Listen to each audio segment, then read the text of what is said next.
Everyone, ladies and gentlemen, esteemed members of the Planning Board and valued community representatives. I welcome you all to this evening's assembly of the Saco Planning Board. As chairman, it is my privilege to convene this gathering dedicated to the thoughtful planning and development of our community. Today, we come together with a shared commitment to shaping the future of our city in a manner that reflects our values, respects our heritage, and fulfills the needs of our residents both now and in the future. Our agenda tonight contains important matters, each requiring our careful consideration, expertise, and collaboration. As we engage in our deliberations, let us remember the profound impact these decisions will have on the lives of all, keeping in mind we're residents like you. It is our duty to maintain transparency, fairness, and inclusivity in our proceedings, ensuring that the voices of all are heard and respected. Together, we must embrace the responsibility entrusted to us by our community, working diligently and thoughtfully to chart a course that fosters growth, prosperity, and harmony. With that, I would like to call this meeting of the Tuesday, June 2nd, 2026 Saco Planning Board to order. I look forward to the productive discussions and meaningful outcomes that lie ahead. Thank you. With us this evening, myself, Matt Provenzel, the chair of the board. Our vice chair is absent this evening. And board members to my left, Jeff Brochu, and to my right, Jim Moyer and Chris Gagnon. Board member Catherine Pellini is absent as well. Our staff members with us this evening are Lisa Harmon, our planning compliance manager, and our city planner, Charles Tettleman, along with our Ward 7 City Council liaison, Nathan Johnson. And with that, I'll move to our first item on our agenda, which is the review of our May 19th, 2026 meeting minutes. Jeff? So, Mr. Chair, I had a few items that I thought we should look into. The top of page 2, it's under the 83 Jenkins Road. The very first sentence, it says generators will be needed for private wells and E1 systems. Back preventers will be installed on properties that do not have wells. So that doesn't really hold context to what's going on. It's the ones that didn't have generators. I was hoping we might be able to strike the first two sentences and maybe just replace it that the board asked for clarification on how the E1 system will interact with some homes having optional generators and others not, as well as backflow preventers. I think that'll just kind of sum up everything that we were asking. Thank you, Staff Jeff. able to capture that? And then, keep going. Then I have another one on page 2 in the middle for the 952 Portland Road, Route 1 gas. It talked about the canopy lighting higher than 20 feet, and I think it meant to say foot candles. We're going to correct that to our canopy level of foot candles, so if we could change 20 feet to foot candles. And then in the middle it talked about the turning and how traffic, it talked about knowing the traffic light will be installed, which I'm a little confused on because the traffic light already is installed. And then it had the description of the turning movement to enter north by turning into Flag Pond Road and then turning into the property. And it says left hand turn onto Route 1 southbound only. It should be a right hand turn on a Route 1 southbound only. It was kind of capturing our discussion. That left makes it really confusing because you can't leave the lot onto Route 1 directly and head south turning left.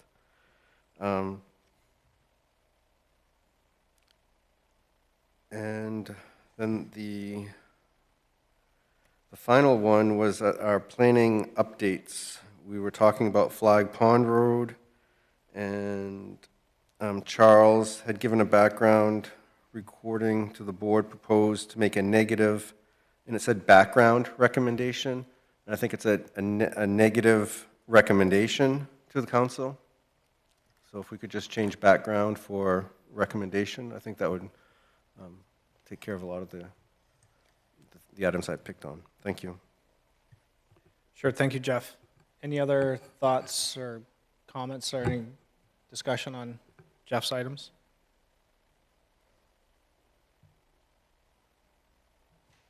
Mr. Chair, I'll move that we approve the minutes with the revisions suggested by Jeff. I would second that motion. Thank you for the motion, Jim, and the second, Jeff. Any additional discussion? All right, those in favor, Chris? Yes. Jim? Yes. Jeff? Yes. I'll vote yes as well. Motion passes 4-0.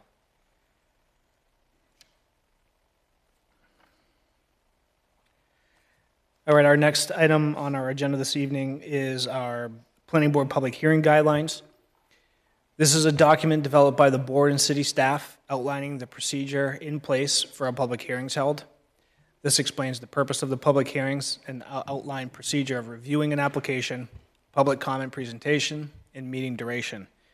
This is available at the rear of the auditorium along with digital versions on the city's website and as part of our packet each meeting. If anyone has any questions on that, please let us know and we'll do our best to answer those.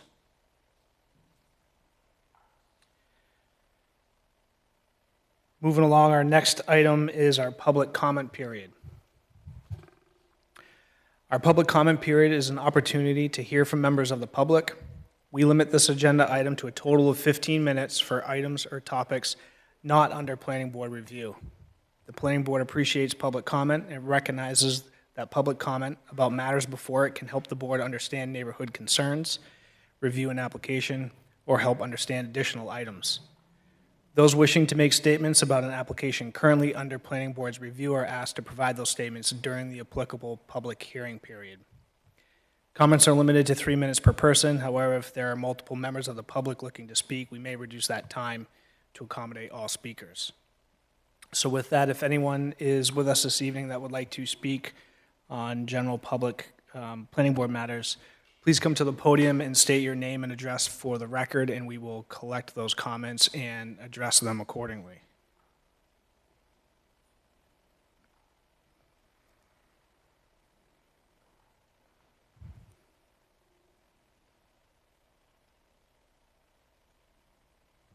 Good evening, Andrew Mondak, 29B Old Orchard Road. I don't see that there's a public comment associated with the 42 Ferry item on the agenda, so I was going to use this time just to ask some questions on that item. Sure, so that item is a application of completeness review. So when the board reviews it for application of completeness, if the board finds it complete, then we'll schedule a public hearing. And so that's, if there's questions about the application, I think we could hear those. As far as applications about reviewing the material, since we haven't,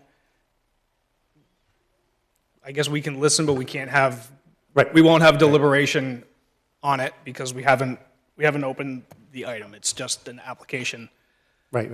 that hasn't gone anywhere right now. And I guess this is part of the whole application review.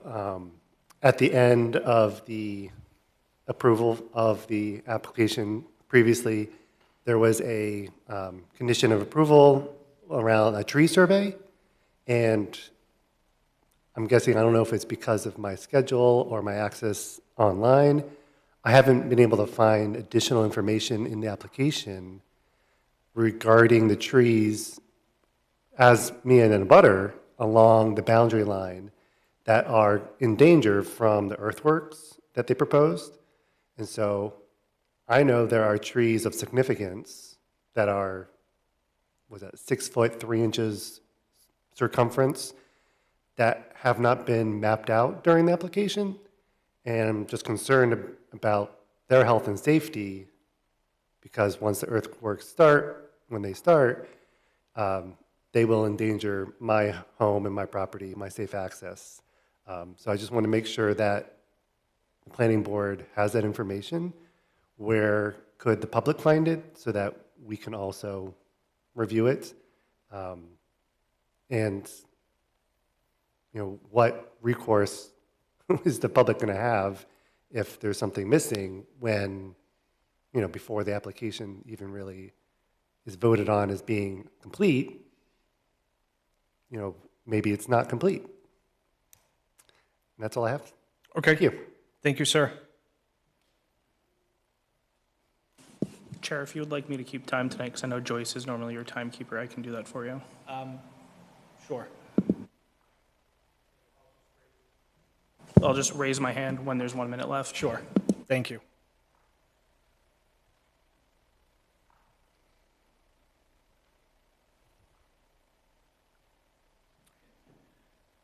All right, seeing no additional members of the public wishing to speak on, during this time, we will continue with our agenda this evening.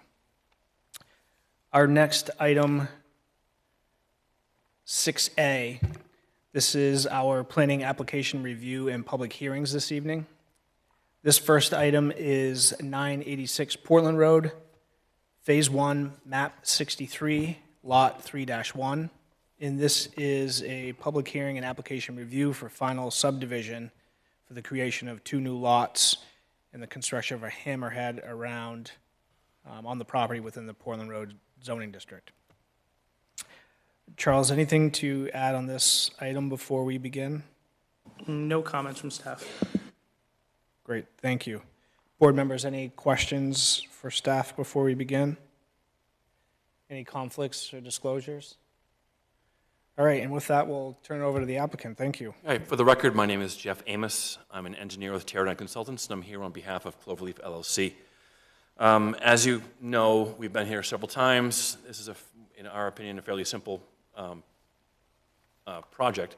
As you said, it's the creation of 3 lots, lot lines, really, and the construction of a hammerhead that will allow the applicants to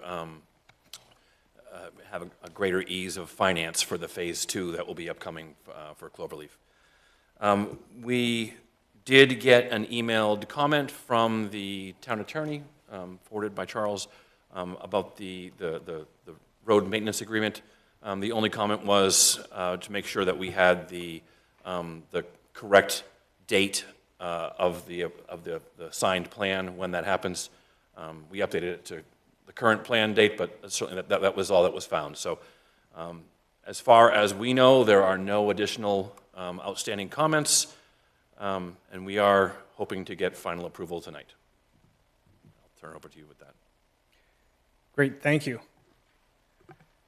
Board members, any questions for the applicant?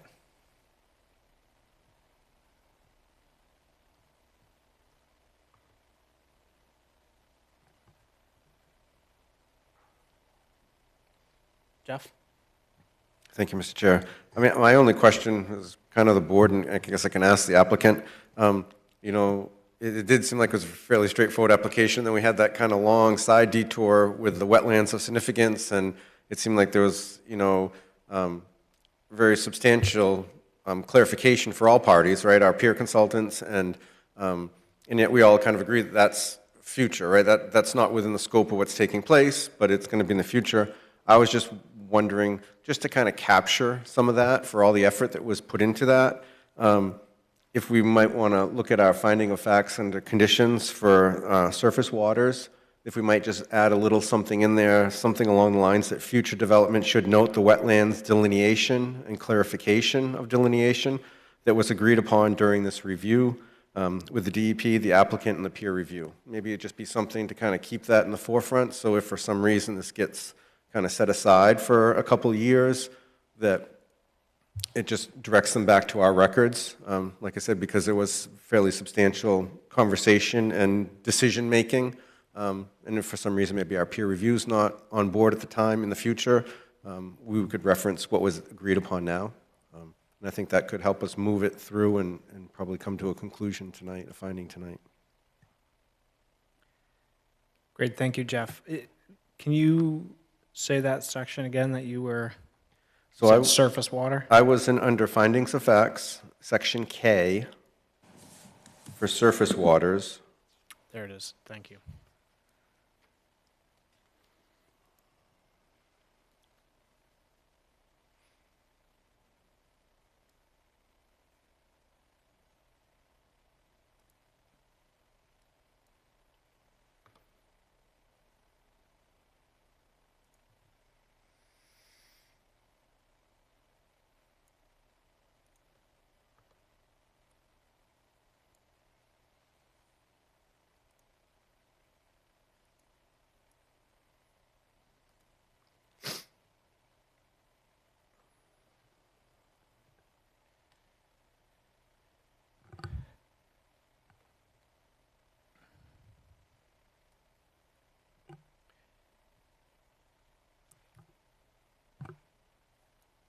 Any other thoughts from board members? Well, I think Charles is updating here under N for freshwater. Yeah, I think that's, does that work for your thought as well, maybe?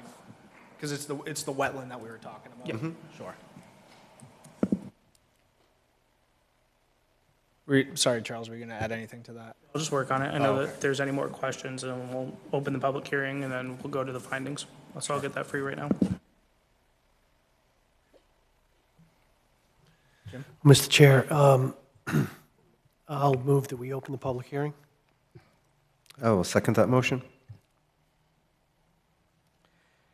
Thank you for the motion, Jim, and the second, Jeff. Any additional discussion on opening the public hearing? All right, those in favor, Chris? Yes. Jim? Yes. Jeff? Yes. I'll vote yes as well. Motion passes 4-0 to open the public hearing. If anyone is with us this evening that would like to speak on this item, please come to the podium and state your name and address for the record, and we will collect comments and address them accordingly.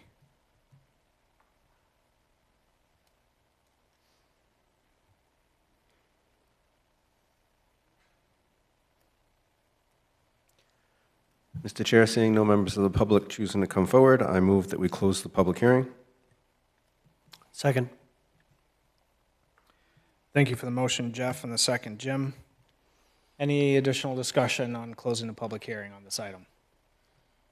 All right, those in favor, Chris? Yes. Jim? Yes. Jeff? Yes. I'll vote yes as well. Motion passes 4-0. Back to the board. Any other questions or thoughts?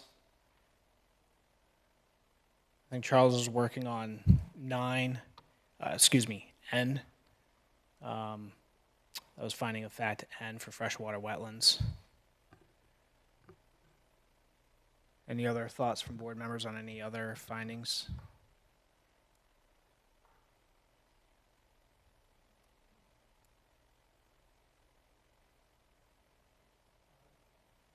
I'll just say, as we're talking this, Jeff, what language would make you feel comfortable with this precisely?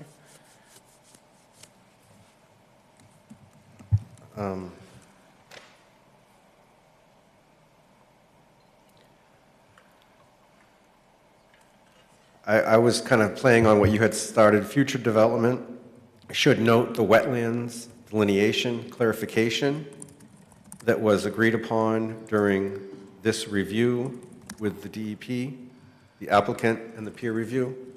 Because I believe, Jeff, you had all three members that met on site and did Correct. a physical location. And I would say it's about the wetland setback. That was the real, but it's the same thing.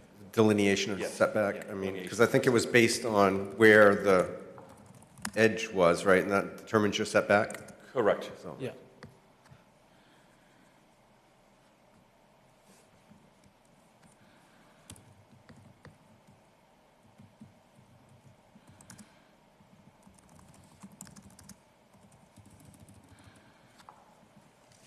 Does this work for you? Okay, great.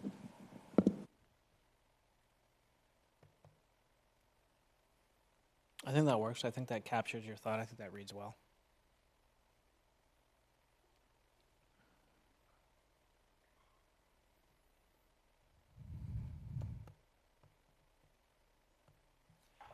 And Jeff, were you mostly concerned with the Phase 2 part of the development? That was the focus, right? Well, this area is essentially in that Yep. second lot, right? I mean, it's not which phase, I guess, they build it out in is up to them, but just to note that there was a lot of effort and energy put into this clarification, and now it's satisfactory to the board, it's in our condition, hopefully they can be a little more expeditious on the next pass-through. That makes perfect sense. Yep.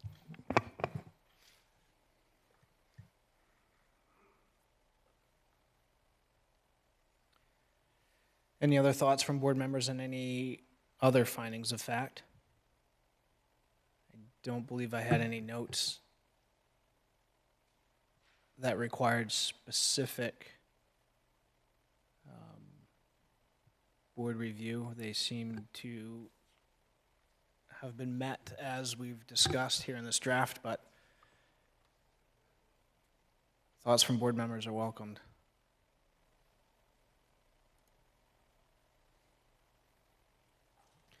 I guess with that, Mr. Chair, I would make a motion that we accept the draft findings of facts and conditions of approval as amended this evening for 986 Portland Road.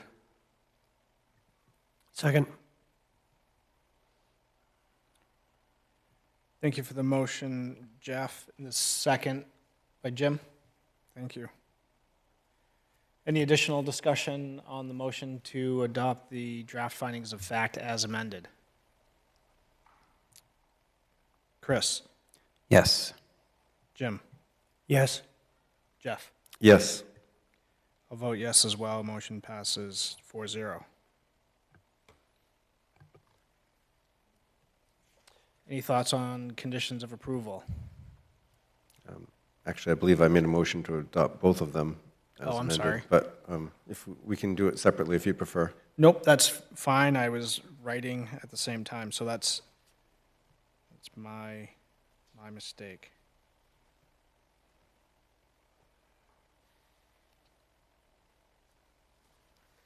So, Mr. Chair, since we've adopted both the findings of fact and conditions of approval, I'll move that we grant final subdivision approval to 986 Portland Road, Phase 1 map, and Lot 63-3-1.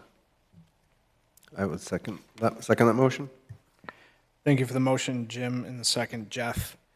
Any additional discussion on that motion to find the application, find the, grant the approval? All right, those in favor, Chris? Yes. Jim? Yes. Jeff? Yes. I'll vote yes as well. Motion passes 4-0. Thank you very Thank much. you, sir.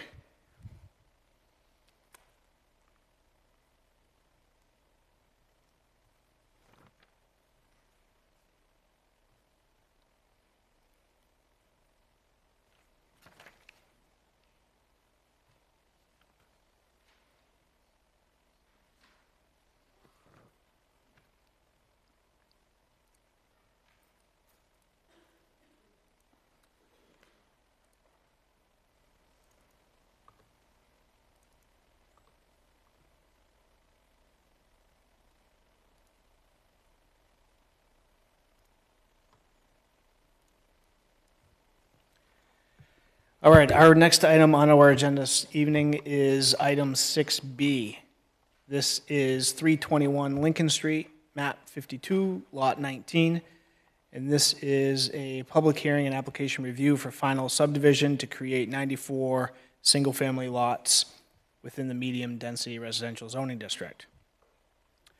Charles, anything to add on this item before we begin? Yes. So I'll say at the top, there have been 2 after-the-fact packet items submitted, 1 public comment yesterday, and then 1 public comment roughly an hour ago, right before we closed. So those have been included as your after-the-fact packet.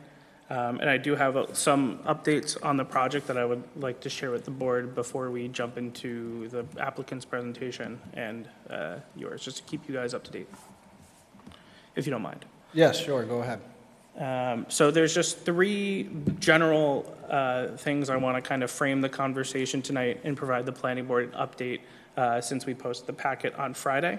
So the 3 things are just the current status of the project review, a conversation about approval, phase construction, and future acceptance, and just a little bit about sidewalks. So the project, has made very significant revisions through preliminary review and as part of their final application, so we accepted it earlier in May.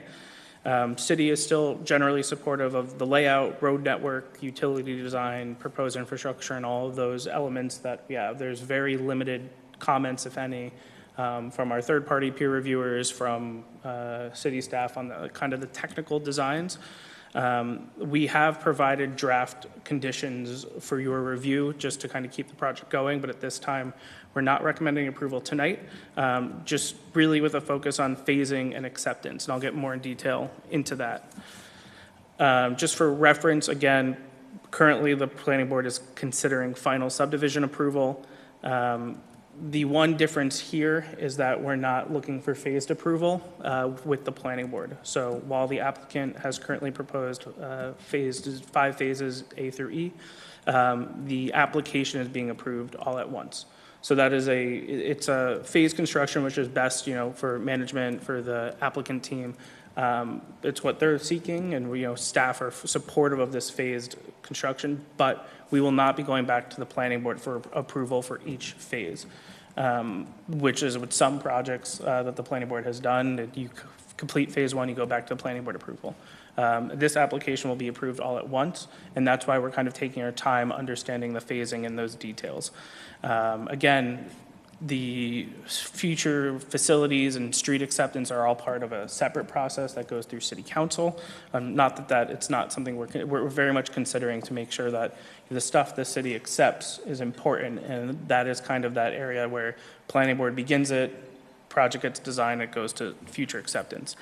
But we're just really understanding how the subdivision will go. At this time, we're hearing that the applicant is looking to have the street accepted in similar phases. So we want to make sure that at each juncture that we know, how the project is going to proceed and what the city would be accepting, make sure that's all done, protected during construction.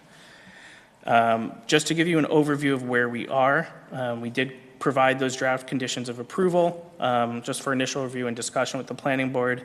Some of the conditions to highlight, some of them are the standard conditions that have been buffed up for this is number 2, no clearing or earthwork until the construction management plan is finalized, so no construction clearing until pre-construction meeting. Number 3, that any significant changes to the phasing, typically during construction, there are field changes which can be approved at a very administrative staff level. That comes up all the time. There are some, but if there's any more large-scale changes to it, it would go back to the planning board. Number 5 is getting, before building permits are issued, getting those draft road open space easement documents. That's an oversight on my part, so part of future subdivisions, we will be moving to require this. I was reading the ordinance language differently than the way our attorneys are interpreting, but having it as a condition is fine. Number 6 is finalize sidewalk plans to make sure that we have the right design, whatever the planning board agrees on. We'll get more into that later. And number 10 is that finalized construction management plan and phasing plan. And generally, those are the conditions I wanted to highlight. There are others that you're more familiar with, some from the preliminary approval, like making sure that the building's all numbered with the building permit. But I'm just highlighting these as kind of the bigger ones. Typically, these post-construction activities are handled most post-approval. A lot of these contracting details, the applicant doesn't even have ready until there's approval to get contractors on board. But what I really want the planning board to focus on is on the overall phasing, and that's kind of how the memo was provided you. So for each standard that was in your memo, I gave you a little consideration of how we're looking at this from phasing, sequencing, and just overall implementation of the project. We, city staff, met with the applicant today and are seeking a clearer understanding of how this subdivision will work, as I was speaking to before. What's in each phase, how the applicant's preparing to do it, and I'll let the applicant team speak to their approach to it. But really, the detailed construction standards that a little bit beyond the board's scope will still be refined post-approval, pre-construction, as they are with all projects, but we want to establish the framework now and make sure that the planning board is okay with the phasing approach because this is just one approval. So as we talk tonight, some of the questions I would like the planning board to consider, and I can bring this up later, is what will each phase look like? What does that mean? What's the intent behind it? What infrastructure is to be accepted, proposed at each phase? How will the site function during these interim conditions? Big concern of city staff, as always, is how will emergency access be maintained during construction? And then what is the overall project timeline? What happens if development slows or pauses? Because typically we have a 3-year site plan expiration, but with this, it's envisioned to be longer. So it'd be nice for the planning board to weigh in on kind of that general timeline approach. And this is more of really what I've been saying. This is actually the same thing as this, so I will just keep forward. A lot of the conditions that you have tonight are drafted to address these topics. So again, a lot of them will remain even with future approval. We believe that the planning board should review this framework, have a better idea of it before it's approved. The applicant did provide a phasing plan in response to our comments, but the construction management narrative and plan that we were looking for was in the comment response letter, and we're looking for a more refined, more specific document. And a lot of these questions are what we were talking about before. I just copied that. The last piece I want to talk about is the sidewalk conversation, because this is kind of the last piece that is up for consideration before the planning board. And again, the standard from the subdivision ordinance is that sidewalks are required along all subdivision streets and along frontage of any street which abuts the subdivision. But the planning board may require that the sidewalk be extended for a reasonable distance to connect with existing sidewalks, destinations such as bus stops and or schools. This is not a complete. I was having access to GIS issues this morning, but this is where the sidewalk network we're looking at currently exists today in the blue, if you can see that okay. So you have sidewalk up Evergreen from the top of the plan up here, along Hubbard, down Bradley Street, and along this portion of Lincoln Street. That's the existing conditions today. The applicant is proposing to have sidewalk all through the interior of the site. That's a requirement of the subdivision. That's been reviewed. The applicant is proposing that internal subdivision sidewalk network along all new streets. So making that Lincoln Street to Bradley Street connection through the subdivision, which is a requirement.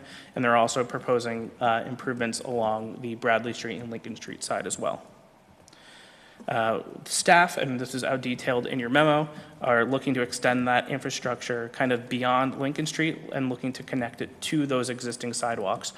Primarily, I spelled Skyline wrong, apologies. Continuing that connection towards Skyline Drive, north of what the plan I was showing you, but northwest, to that intersection of Lincoln Street and Skyline, and then from Skyline to Evergreen. This is really connecting to the existing sidewalk, closing the last gap in that. And staff is really supportive of that. This is a good time to get that done. So just to show you what the staff recommendation is, the green is what the applicant is providing, and the internal street network. I just didn't really want to draw that. But these are the improvements along the sides of the site, and we're asking for this bit in red. And so that is up for the planning board consideration. The applicant will have a response to that as well, but I just wanted to kind of show you visually where we are at with this. So that's just a general overview of where staff is with the project. You have a lot of materials in front of you. I would defer to what was said in the memo for a lot of the specific things, but generally we're looking to have a more concrete document for phasing and construction, and also have to have a planning board really confirm the desire. It's your decision to confirm the sidewalk location. Yeah. And I'll pass it back to you, Chair. Great, thank you, Charles. Board members, any questions for Charles before we turn it over to the applicant on his update? Jeff? I just wanted to thank you. I felt like I was on an island for a while asking about the sidewalk issue, and it's great to hear that staff has similar views about connectivity to an existing destination neighborhood. So we'll make those discussions happen this evening. Thank you. Great, thank you. And with that, we'll turn it over to the applicant. Thank you. Thank you, Mr. Chair. Drew Gagnon with Goral Palmer representing Big Ledge LLC. And I'm going to jump into the sidewalk discussion, which I think will be the primary driver here. I will acknowledge that echo Charles's comments on the meeting today. We had a productive meeting with city staff regarding the phasing plan. We're prepared to talk about that tonight if the board wishes as well. Again, from our standpoint, we were certainly hopeful for an approval tonight, and I understand the city's position on trying to button things up, and we'll respect that, but we were certainly hoping that and thought we had this in a good place for an approval. I believe all of the phasing and maintenance, phasing, construction, sequencing plans are all included in our application. I recognize it's a very large application. They're in different spots. I tried to summarize it in a comment response letter, and I know the city is looking for a more formalized document, so we're going to try to turn that around for Friday to get back on the agenda as soon as possible. So that is forthcoming. Again, I don't think any of it's really new information for the board, but we'll summarize that and we'll update the plan. So I just want to acknowledge that. And right off the top, the Findings of fact T, which is related to the roads, and condition 6 are not acceptable to the applicant. That's related to the sidewalk that you just heard. So while the board may be reviewing that, I know you're not necessarily voting on it tonight. That's our position, is those need to get revised before they're acceptable to us. And that kind of is the basis, is what I'm about to talk about here. So I'm sharing my screen. This is very similar to what Charles just shared. This is the off-site sidewalk plan for the development. I will highlight that everything Charles said is accurate. I think unintentionally omitted a little bit of our connection to Tasker Street. So not only are we providing our direct frontage along Bradley, but also the connection down to Tasker and improving that pedestrian crossing both across Bradley Street and across Tasker. So that is still the current proposal. That was what the preliminary subdivision and site plan approval was based on, as well as our frontage along Lincoln Street, which is in red here. So all this plan shows is very similar to what Charles showed, which is black is the existing sidewalk network in this area, blue is the internal, the on-site sidewalks, and red is the off-site proposed sidewalks. In the, I guess, magenta pinkish color is the request from the city that we've been made aware of earlier this week, excuse me. So those totals are on the plan here. So 6,800 feet of sidewalk on site, 1,100 feet of sidewalk off site. That's what our current proposal is, and again, what the preliminary subdivision approval is based on. The city requesting another 2,000 feet extending to Evergreen Drive in the sidewalk network up in that area. To put it frankly, we're disappointed that we've come this far, and this sidewalk proposal is just kind of picking up from the city's point of view, as also the board's point of view. We appreciate these discussions early on to make the economics of this project work, and it's just simply an extra 2,000 feet of sidewalk is just simply not doable from an economic standpoint for this project. I want to focus on the subdivision standard. This is the same excerpt that Charles pulled up to. So it's section 188.710.4B. And I've highlighted and underlined, well, bolded and underlined, I think the key words that the board will be reviewing. The planning board may require the sidewalk be extended for a reasonable distance to connect with existing sidewalks or destinations, such as bus stops and or schools. In our opinion, reasonable distance is not going from an 1,100 feet of off-site sidewalk to over 3,000 feet of off-site sidewalk with many numerous construction challenges associated with it. That's almost a 200% increase from where we started this project. We actually, when we initially proposed it to the board, we didn't have the frontage along Lincoln proposed. That we were just relying on the Tasker Street connection because there really wasn't anything going on over there. We're proposing the crosswalk across. As the project progressed and we heard feedback from the board, we added that in there. There's a lot of discussions going on again about another project on Lincoln that may have escrow funds associated with potential sidewalk improvements. And we heard from public input. So we increased that and we added another 350 to 400 feet of frontage on the Lincoln sidewalk to the property line. So that's been added since. And again, I think this in our opinion, feels a little egregious going from 1,100 feet of off-site sidewalk to 3,000 feet. So almost 2,000 extra feet. Again, going to the bus stops and or schools, again, I think the bus stops, the intent is transit. We're not aware of any transit over by Evergreen connecting to that, as well as schools. The only school that's close proximity is the Young School, which we're actually providing that connection with the Tasker Street. That'll allow our project to get over to Tasker, then up to Young School. And I'm going to pull up the plan back here again. So if the issue, which I'm hearing, is the connection to the existing pedestrian infrastructure, the Tasker Street, our current proposal allows pedestrians to access Evergreen and Hubbard Street through Tasker, through the red, crossing the sidewalk and going up and around. The standard under the ordinance does not require multiple or looped connections. There's a loop connection on the south side of this plan towards downtown, and there's a connection to this neighborhood that will be made by our project when the Bradley Street sidewalk is proposed up to Tasker. That currently does not exist today. If you're on this parcel, you can't cross the road. So our project is proposing that. And I want to reiterate that I don't believe the standard is intended to write as looped or multiple connection points. So that's where, again, we go back to the reasonable point. We are providing that connection to the Evergreen, and we don't believe that the development and applicant should be responsible for creating a secondary looped system. And then I do want to just touch on, and I'll be quick about this, but This sidewalk, this sidewalk scope that the city has requested, the extra 2,000 feet, we had to put this together relatively quickly, so this is really high level, but we believe this is north of $250,000 because there's curbing involved, there's drainage involved, and there's significant issues with a pump station right on the way of Skyline Drive. So we think this effort is in the $250,000 range plus. And again, that just comes back to an affordability standpoint. And I understand, I'm trying to link this to the sidewalk infrastructure. But again, the affordability aspect for Southern Maine is becoming a real problem. And out of scope, what we consider out of scope sidewalk requests and actions just get passed on to the homeowners that are buying this house and trying to move into this neighborhood.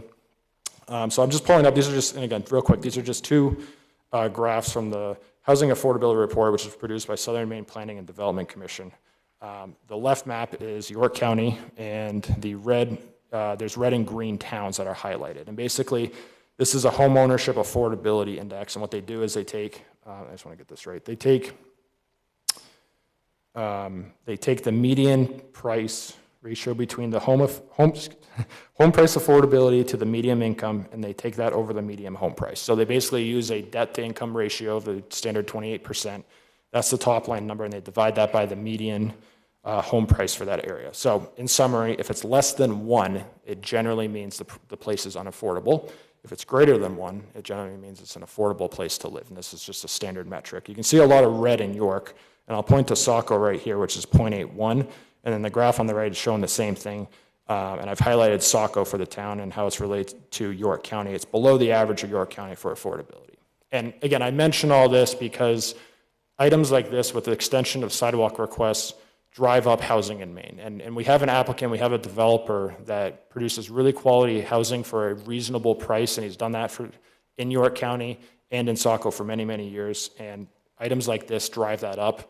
And it doesn't help that. We're swimming uphill in terms of trying to create an affordable county in Maine and affordable city. Back to the construction challenges that kind of drive that up. So drainage upgrades are going to be needed within the roadway, whether that's catch basins, curbing, additional drainage lines. Those all need to get reviewed. There's a stream crossing and a pump station. I took a Google Earth image here of the pump station on Skyline Drive. The other side is basically falls right off into where there's an incoming stream, and it hasn't been delineated, but I could tell you just by looking at it, it's likely a stream. It runs water a lot of the times of the year.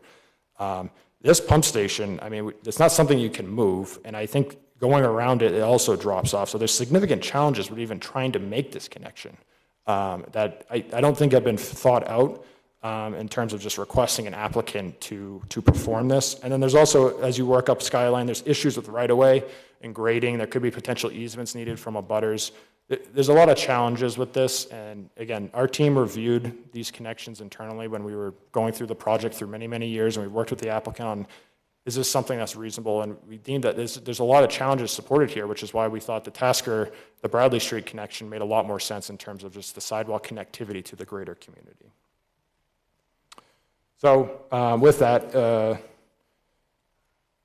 I'm happy to answer any questions. Again, I know I focused on the sidewalk, but we can talk about any of the final subdivision items that the board wishes, and I'm happy to answer any questions, and so is the applicants here too, to also address any questions. So thank you.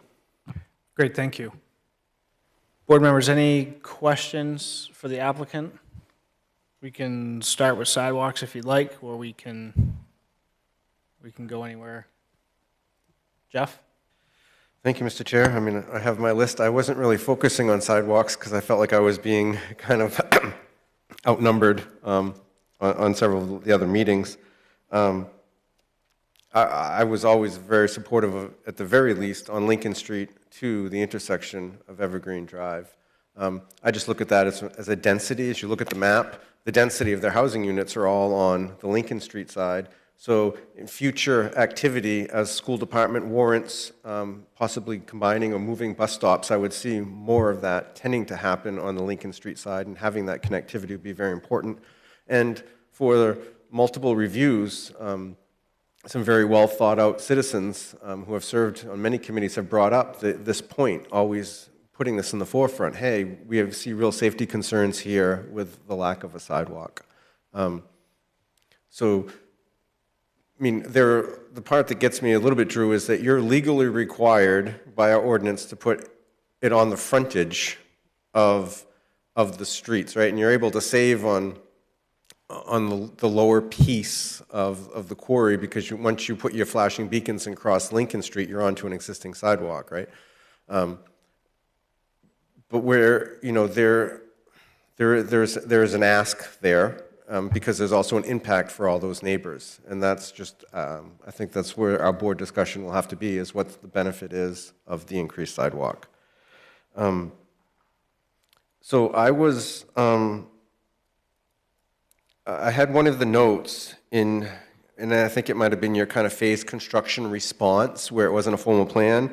It said sidewalks are anticipated at the final phase or at the conclusion of each phase prior to the starting of the next phase.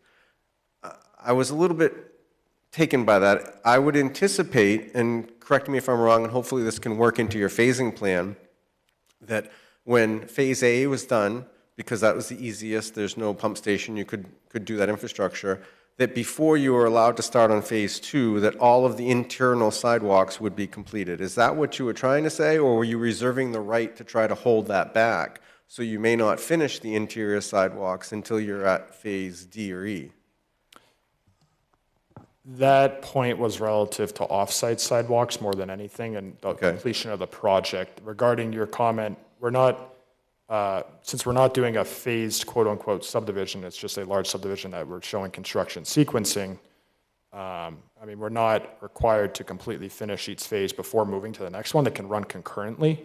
Obviously, to get a certificate of occupancies, you have to have substantial completion, or you have to have escrow and performance guarantees set up for that. So that doesn't change any of that. And the intent is not to hold out on certain infrastructure before moving on to other phases. I think the only thing that logically might be held would be like final pavement or something, so you don't wear it. But the applicant's intent is not to hold out on sidewalks till the very end for the overall site. That was relative to like the off-site connections. So I guess if we could maybe clarify that in your phase, certainly. that would help me to understand what we're, you know, accepting signing on for the phased approach. I had a question about the note for the deed restrictions, but I found that in your HOA. That was great. That was very clear that purchasers would understand they couldn't put gutters on their drip edge filters. I thought that was helpful. I had a question on, you know, because DEP kind of had that flagging, hey, we want more clarification on the phasing approach and the methodology of how your phasing will work. But I noticed in your narrative that we were talking about a construction entrance from Bradley Street being part of the initial construction because it needed to happen, I believe, for the interconnect of your water main. Your utility loop was tying through. And you also saw there was benefit for the fill, the truck traffic coming down Route 5 and turning in.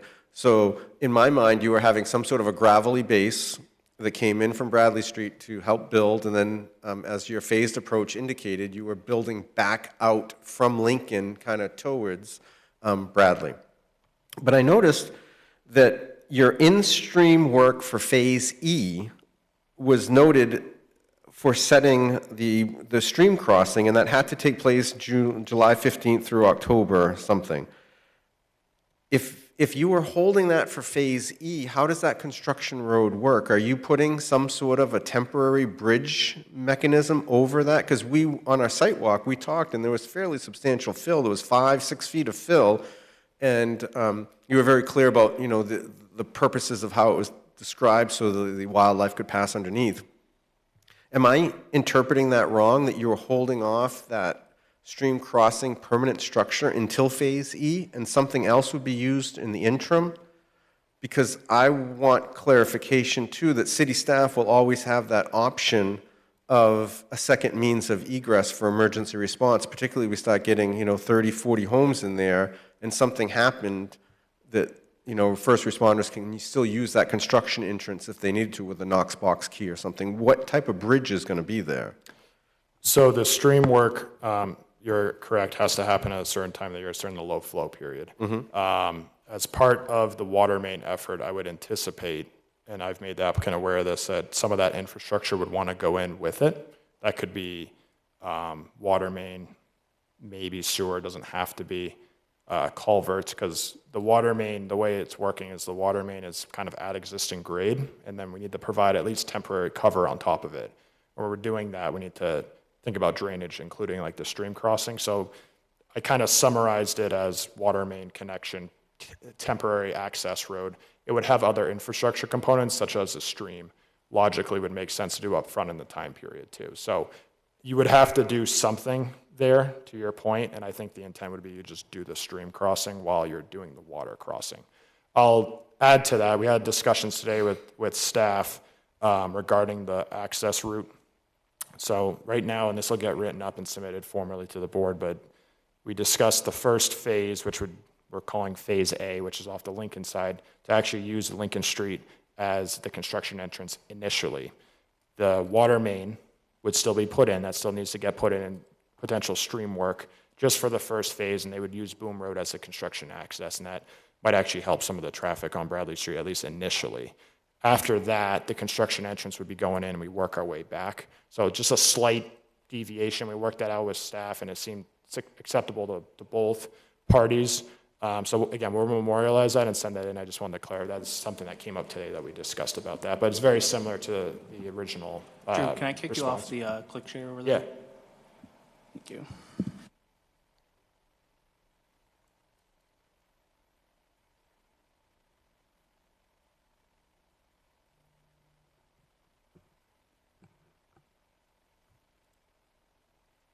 So this, Charles, this is the, or Drew, this is showing the utilities in reference, in relationship to the phases that we're talking about here, where A, at the Lincoln Street side, Correct, yeah. and then moving back through Bradley. Yep, yeah, natural sequencing, kind of working from Lincoln over. That's still the applicant's intent, so.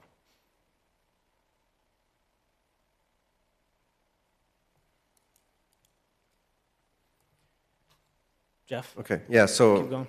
as one of those points, if we can kind of get the clarification of what would take place with that stream crossing, the type of construction, if it's going to be the final structure, and then just a temporary construction road bed, gravelly bed over it. So we have a sense of when we have 25 or 30 homes in there, that first responders could possibly come in that way, and there wouldn't be a big opening at the another time of the year in Phase E to actually put the permanent structure in. Because the next thing is, if you don't have a permanent structure, what are you crossing the brook with, and does that pass all the DEP requirements? I had maybe Drew or Councilor Johnson could weigh in. I had a question, because I'm not a particular fan of the buffer strip around the exterior of the parcel that they want to, offer for city acceptance. But ultimately, even if, we had a split board and the project were approved, when they offer the city street acceptance in that land, the council can then weigh out the liability. I view it as a city liability issue, right? Now, the council could decide, yes, we'll accept the streets, but no, we wouldn't accept the buffering. Is that how you would see that happening? Yeah, I'll answer that one. The city council can accept it or not accept the street at their discretion. So there's no assurances. All applicants are aware that that they may not be accepted. So it depends on the council at the time. I know that, just as a reminder, the open space, the Parks and Rec is okay with accepting the open space, but it doesn't count towards the fee, open space impact fee. So just a reminder there. But there's other things, like you did pass a waiver of the TDCSM for proposed Sparrow Lane and things like that. But all of that is brought up during street acceptance. And what we've kind of discussed, city staff discussed with the applicant today, is kind of what interim, if it were to be, Phase A were to be accepted, what would be needed, and that's the turnarounds for the street acceptance as well. So we want to make sure that once Phase A is proposed, Drew did mention this, that, the Phase A will be completed and be offered for acceptance they're not going to wait to start Phase B, so they're going to continue going forward. So having that street acceptance can be concurrent with future phases of development too. So it's not Phase A completed, go get street acceptance, start Phase B. So we want to make sure that in that interim period, or when Phase A is accepted, if Phase A is accepted, that it works with Phase B. And having that connection to Bradley is kind of something we discussed at length today and are looking for more detail as well. Yeah, so Mr. Chair, I guess the final comment that I had would have been the changes in phase. The summary kind of said that, the developer reserves the right to kind of change the sequence of phasing, which I understand according to marketability, the economy, where he's at. And I just thought we should have a condition that kind of really solidified, and I believe you had it, that, that has to go before city staff to make sure it's a mutually agreeable change in phases, so that public safety would be maintained. So I'm glad that they picked up on that. Those were my comments, Mr. Chair. Thank you for your time. Great, thank you, Jeff. Any other thoughts from board members? Jim? Well, Jeff may have really touched on this, but I was curious about all the utility phasing and how you would do that, water, sewer, and just so that we can have a good sense as to how the homes in each phase are going to be affected by, like future construction. And again, to Jeff's point, if you're coming off of Bradley Street, there's quite a bit of land you have to get through to get down to Phase A.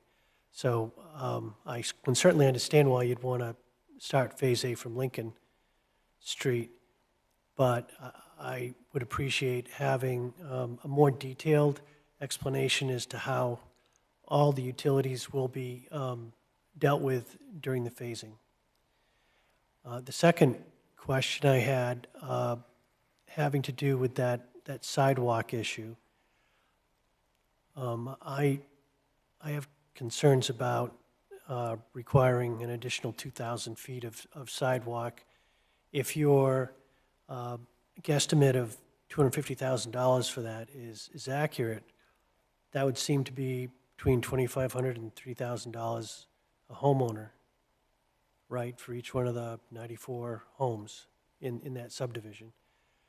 I don't know whether or not that causes those homes to be unaffordable or not, but I am kind of concerned with the city placing, that significant a burden on a developer for a subdivision for sidewalks, that frankly, if the city has needed them in that area in the past,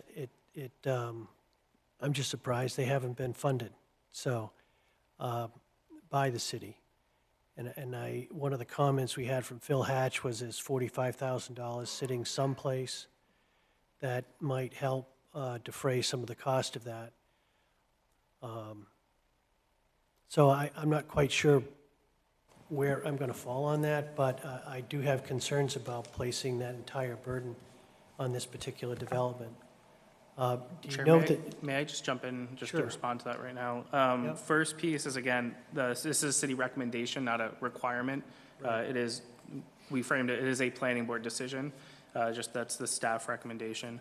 And two, I know that former Councilor Hatch did put that $45,000. That is not we've told that we don't know if that money is available for this applicant to be used.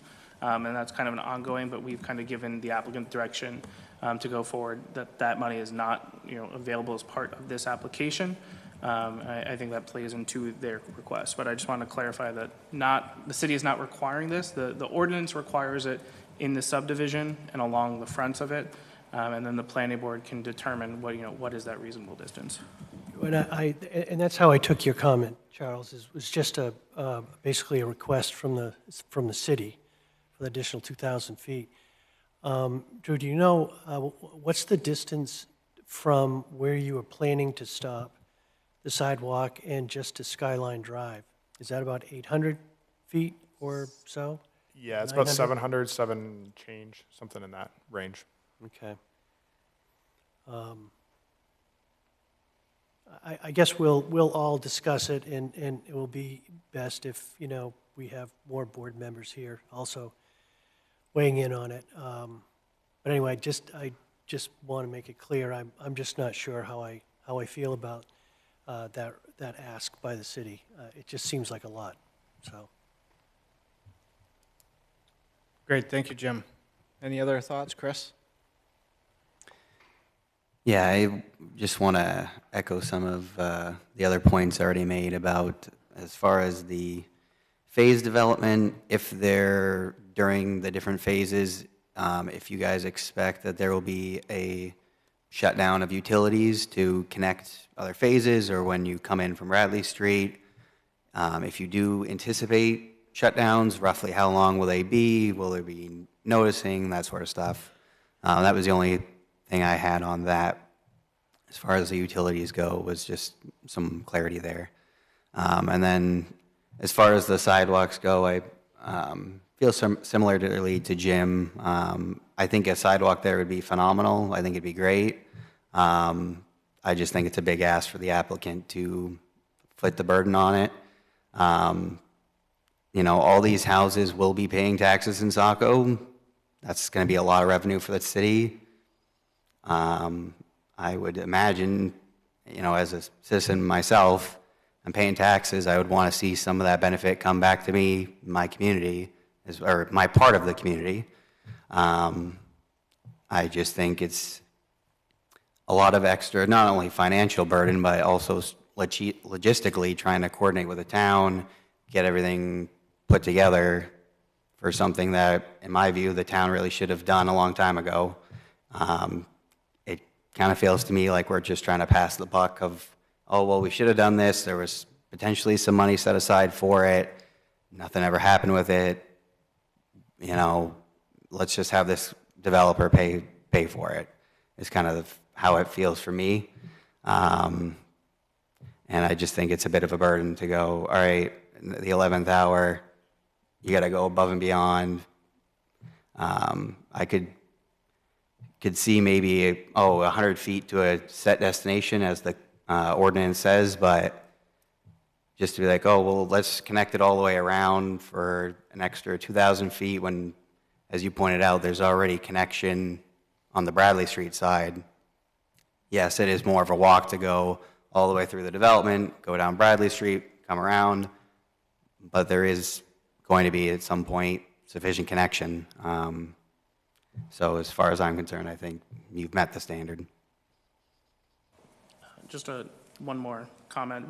The city did propose the sidewalk connection to Evergreen.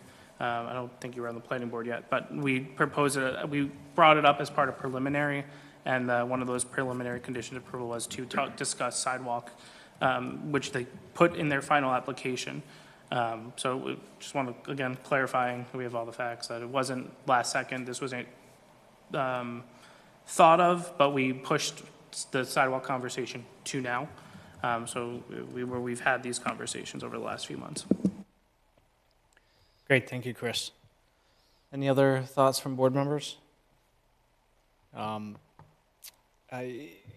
it, Charles, did you have that phasing plan? Could you throw that up again? As far as the sidewalks, real briefly here, I wouldn't support extending the sidewalk or asking the applicant to bear the burden from the site from where they're extending it now to Evergreen. I think that's too much, especially without city support. I think if there were city support for a shared cost for perhaps the Lincoln Street length to Skyline, I think I could entertain a discussion along those lines, but it seems like, based on some of the communication from DPW, that's not on their radar either. So I'm satisfied with the way it's been presented now. Additionally, with the knowing how long it's going to take to obtain easements and work through that based on past projects that we've seen come through the city, that I guess I feel that's an unreasonable expectation for the applicant on this one. And then as far as the phasing, and I guess add this to the list. I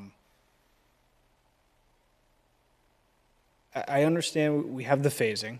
We're reviewing it as a whole. Can start and begin each phase as necessary or as efficiently as you can. And then the off-site sidewalks are proposed to be completed at the end, right? Was that?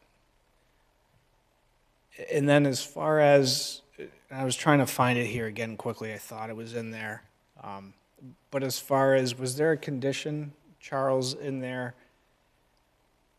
in reference to any particular quantity or number of lots or any final closeouts or anything like that? Because that's, I think there was something at the end. But there's, what's the relationship between this approval and then each lot, as these phases get built out and the infrastructure and all the utilities gets completed, lots get sold, building permits will start to be issued, construction will begin on houses, they'll be completed, and we'll have COs issued for those. Is there a particular number of lots or quantities? Are there any milestones to any of that, or is there just an end, a final?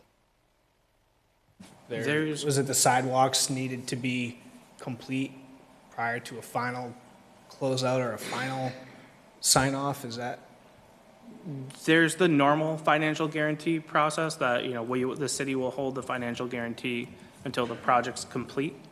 So that is that's incentive for the applicant to complete the project, that we will hold that guarantee through the project. That's a standard condition and part of our ordinances too. There's no condition saying, there's just general, like, code enforcement won't issue COs until a certain number. Drew, I believe you were saying like it's around 30 units we were looking at for substantial completion, and I believe that's roughly the number in each phase. I think that's something that I would like to see at each phase, is the number of units that we're looking at, and what is that threshold, because I think that's important, and that's also an important milestone it's not something that the applicants aren't considering. There's a reason they're doing phasing, and so the number of units is well in their mind, but more clarification on that. But there was no condition specifically saying that X number of units need to be completed. There's no timeline beyond the current one. I think one of the things that I was looking for today is just a general anticipated timeline of construction, because we know that this is going to take a little bit longer and may take even longer depending on market conditions. So having a good understanding, especially if, the later phases, phase D and E, aren't getting built out, at what point do we need to say, hey, let's get this connection to Bradley Street finalized? So I think there's those considerations that we're looking at as city staff that we discussed today. So I think that's kind of getting at your point. And Drew, I don't know if you have anything more to add on that. No, I think that's fairly accurate. Again, we're going to kind of compile this all into information and a memo and a updated plan that summarizes everything you're kind of hearing tonight. I'll say just kind of, I've heard a couple times from a infrastructure completion standpoint, the way we've drawn these lines, I would say phase A, B, and like you can almost loop C, D, and E together. So the three on the right-hand side of the plan and then the two, A and B, are really laid out based on utilities and drainage, so that you're not needing to do infrastructure in phase 2 to support phase 1 or vice versa.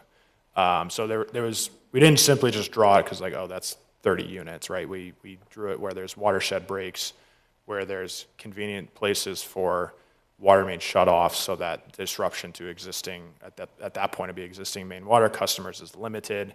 And again, a lot of that is post-approval and like, okay, how does this actually get sequenced and phased from like the big details, the really granular, but we're kind of shifting that forward a little bit to help some of these discussions, right? So we have thought through that, and that is kind of why you're seeing the lines drawn the way they are. They're related to mostly utilities and infrastructure, and then, number of lots in each just kind of was secondary, and it made sense with, okay, then that, there's a chunk here, there's a chunk there.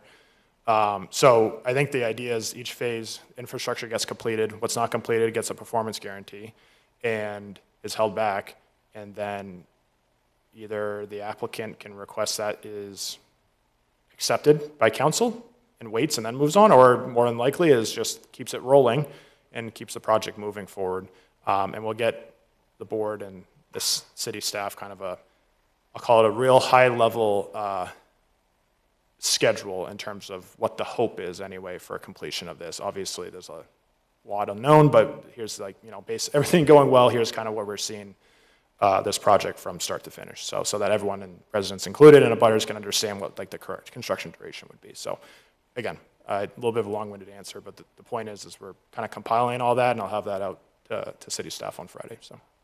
Okay, we appreciate that, and I think it's the understanding the multiple phases, the costs, the time frame, the economy. There's a lot of moving parts. We understand the applicant has a good rapport with the city. We understand. It's just the idea and the notion for the city and the residents of the big picture is is the Bradley Street side not open and operational until the last lot is sold, sort of thing, or is it, as phases C, D, and E begin and those roads get built and they're complete, and then construction on the individual lots begin, sort of that anticipated thought there. And again, there's a lot of moving parts to it, but trying to understand as well. We're talking a lot about the off-site improvements, so trying to understand and digest that important piece may be the last thing completed, and I think that's one of the things I'm hearing from maybe for some of the board members is that the off-site sidewalks might be the last thing to be done and might not happen, however long the construction schedule may take. So I'm going to say it. I'll be the bearer of bad thought for a moment, but we've seen in the past the city has had projects where trying to get the last 5% done can be tiresome. So just trying to understand how the whole big picture comes into play. And I know we've talked about it a lot. There's a great plan. You have a lot of work and thought put into everything, and just trying to think about that last 5% per se early on. So other than that, I think you have a lot of information in here. I think there's a few items that you mentioned maybe need to get cleaned up, and some notes. I guess I'm jumping subjects for a second here, but some of those comments from Ray Pierce, were all those captured in a response from you?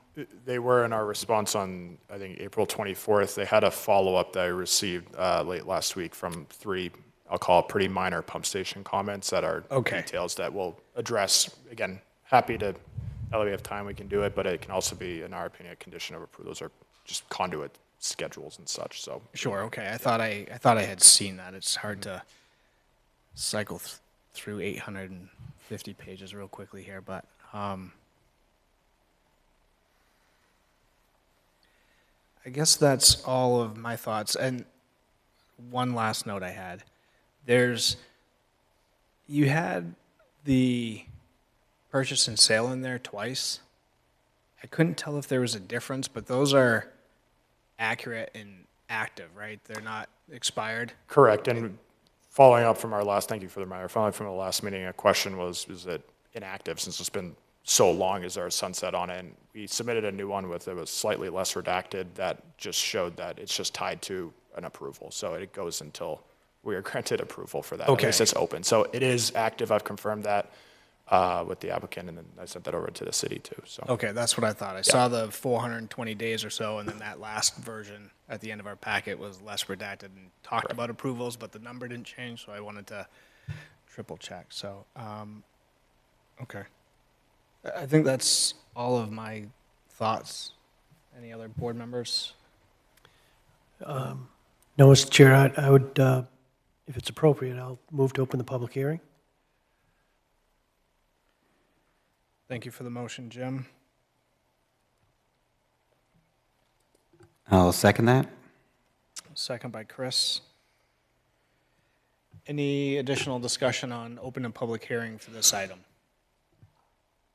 All right, those in favor, Chris? Yes. Jim? Yes. Jeff? Yes. I'll vote yes as well. Motion passes 4-0 to open the public hearing. If anyone is with us this evening, if you would like to speak on this item, please come to the podium and state your name and address for the record, and we will collect comments and address them accordingly.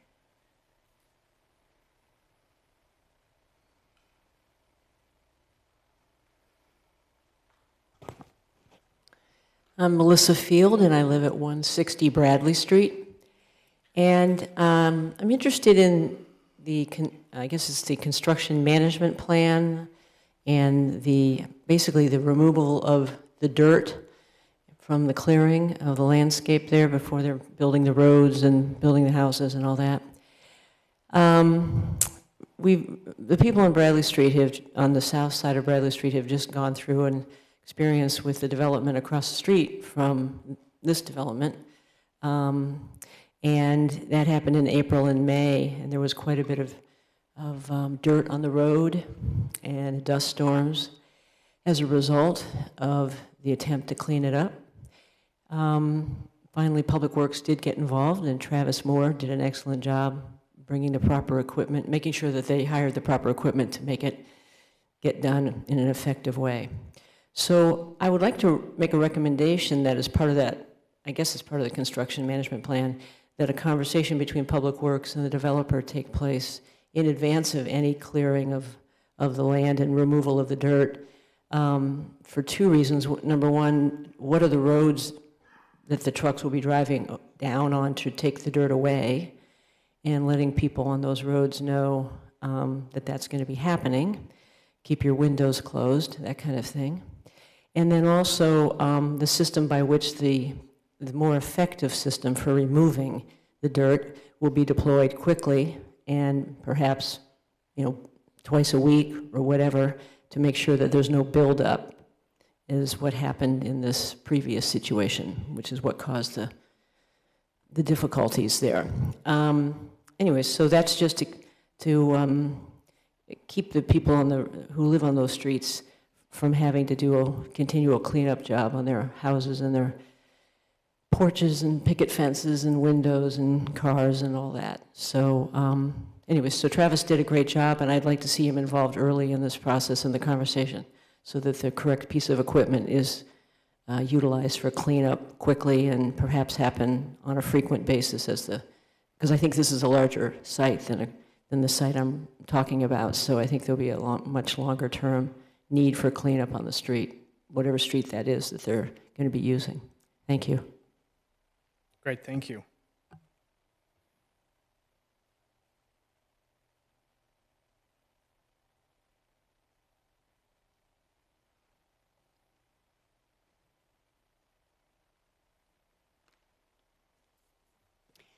Jane Karen, 264 Lincoln Street in Saco.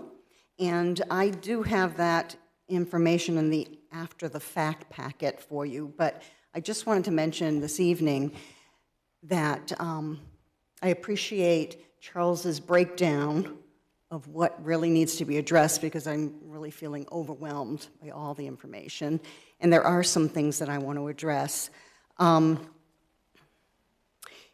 The road for construction from Bradley Street to Lincoln, that needs to probably be opened ASAP. I can understand maybe starting just with Lincoln Street, but with all the earth moving and the type of road Lincoln Street is compared to Bradley, I think that really needs to be a priority for that construction road.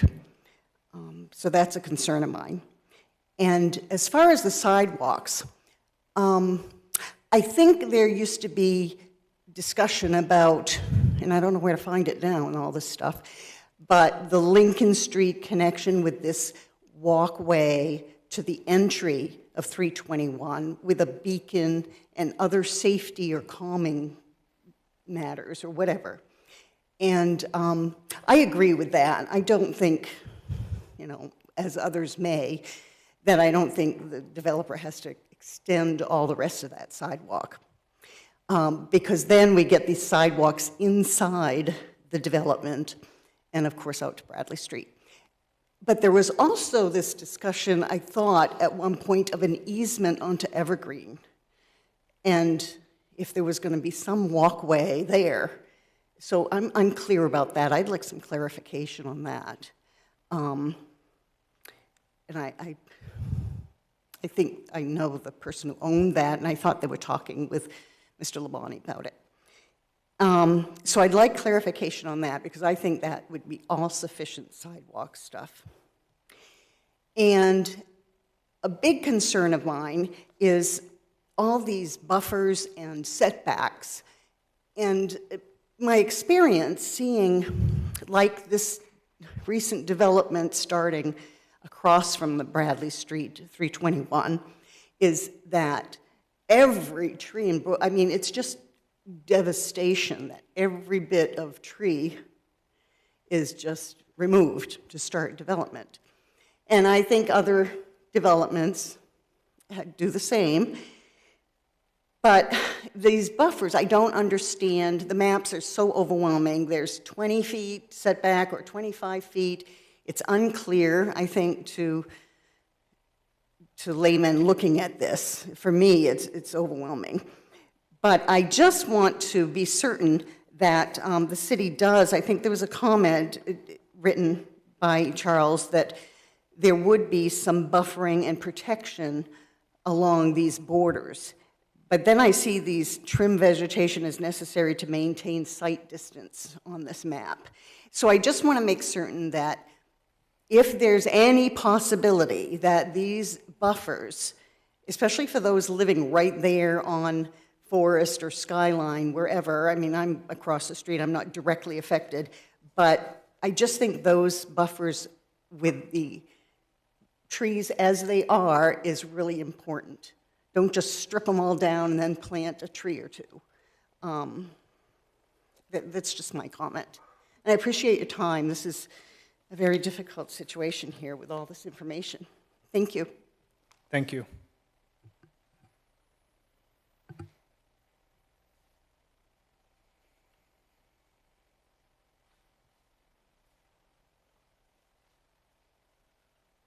Hi, my name's Mary Elizabeth Carolyn, and I live at 50 Forest Street. And I've had this conversation multiple times since this project came to be. I live in a low area on Forest Street, and we have wetlands behind us, but it's not considered wetlands. In our site walk back in October, we were walking through, and the developer and Drew commented that the stream behind my house is insignificant. Well, I said, well, it's insignificant when we're in a drought, but when we're not in a drought, that stream is very active. Well, last year, the town redid Forest Street, put new sewer and water lines in. And in the process, they changed the pitch of the road. Now, everything on Forest Street from the top of the hill drains down along the front of my property and runs down into my property. So it goes to that insignificant stream. I spoke with the engineer department, and they are very concerned because of that, because of the change in the pitch of the road. The water is not going into the culvert on the other side. It's flooded my neighbor's driveway, and it has created a huge puddle at the end of Forest Street where Lincoln comes in. And in the wintertime, when you come down that hill, you're hitting a patch of ice. So it's very dangerous, and I don't seem to be getting anybody coming over and looking at my property that is going to become a pond if we don't do something about that stream.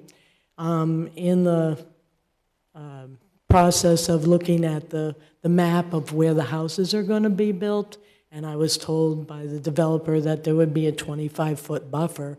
So I went out and I measured, and the front of the stream is on the other side of the 25 feet.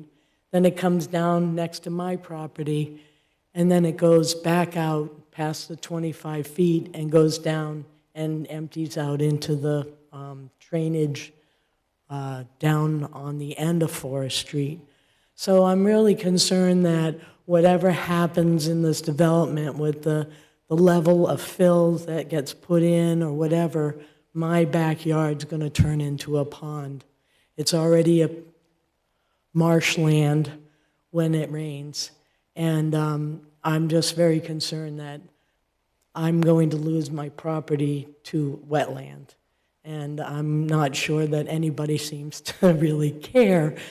I know you folks care, but you're very busy, but I just want to find out if somebody would please look at that and tell me what I'm supposed to do, because I can't afford to haul all that fill in to fill my lawn, my property, so that it drains away. And I created there's a culvert that kind of has been created in my property between my house and my property and my neighbor's property, because once the street was redone and it all started to run off, it started eroding away at the roadway. And so we put in some big rocks and some crushed rock to try and keep the road from getting eroded when we get these rainstorms. So I'm just hoping that something will be looked at a little more carefully when it comes to my property. Thank you. Thank you.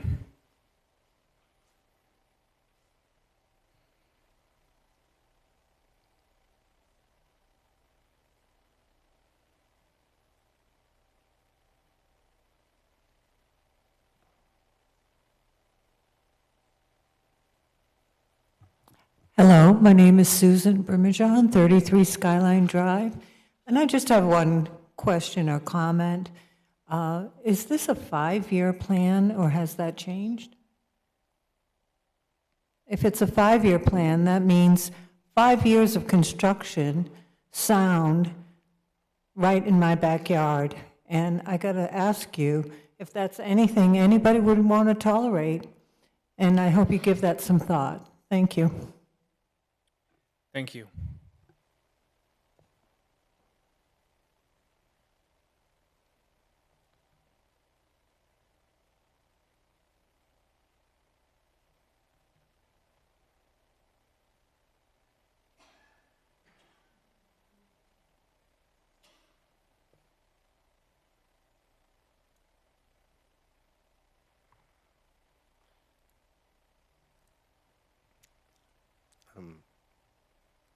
Do we have a suggested date to continue the public hearing to?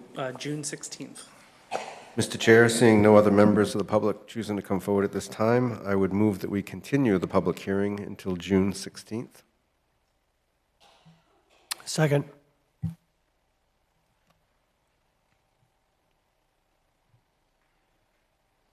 Thank you for the motion, Jeff, and the second, Jim. Was that Jim? Okay. Any additional discussion from board members on continuing public hearing to June 16th? All right, those in favor. Chris? Yes. Jim? Yes. Jeff? Yes. I'll vote yes as well. Motion passes 4-0 to continue public hearing to June 16th. Back to the board. Any additional thoughts or questions based on some comments from the neighbors? Yes, Mr. Chair. I had a question for Drew. Kind of ties in with the public comment, but in part of the narrative about the phasing plan, and I'm not sure, I apologize if it was a comment from Public Works or maybe on yours, and you made the comment about the break points or the watershed breaks as you kind of selectively chose which areas would be phase A, B, and C. I feel like I read that there would be some temporary detention or sedimentation type ponds that might be built during construction. Did I misinterpret that? Would you always be building like the finalized stormwater retention plan, but because of maybe some more runoff than you would normally have at final, you would have like an additional sediment trap ahead of it? Like as one of the neighbors pointed out, she's concerned about her low area. Are we always going to have like the full build out of stormwater that could be affected? The Department of Public Works is very clear about their open exposed area, the amount of exposed area for phased construction. So as we move into like from phase A to phase B, would all of the open area of phase B have the full build out of stormwater retention built? Or would there possibly be some temporary stuff that could go on? Because if it's a 5-year plan, how long would we have temporary stormwater containment? You're correct in the temporary sediment basins are a tool that under erosion control standards, erosion control is usually a suggestion from the plan, and then it's usually up to the contractor from what's called means and methods, and there's a whole thing about how things are presented. But regardless, putting that aside, temporary sediment basins that we've selected that show on this plan and are referenced are a lot of times they're utilized as the actual basin. So what contractors will do is they'll dig out the area for where the permanent stormwater pond will go, and rather than actually construct the entire filter and all the kind of infrastructure items that are associated with the pond, they'll really just leave it as a whole. And what it does is it captures runoff from construction, which is really heavy in sediment. And then it will, basically it's just a settling basin. It just settles that sediment so it doesn't go off site. So they're just a tool to use and control erosion and sediment leaving the site. A lot of times, I will say on a lot of projects, they just don't get constructed because the developers will usually just construct the basins first, stabilize them, and then kind of work on the infrastructure surrounding it. Drainage is usually one of the first things. Drainage and sewer are the first two things that usually get done.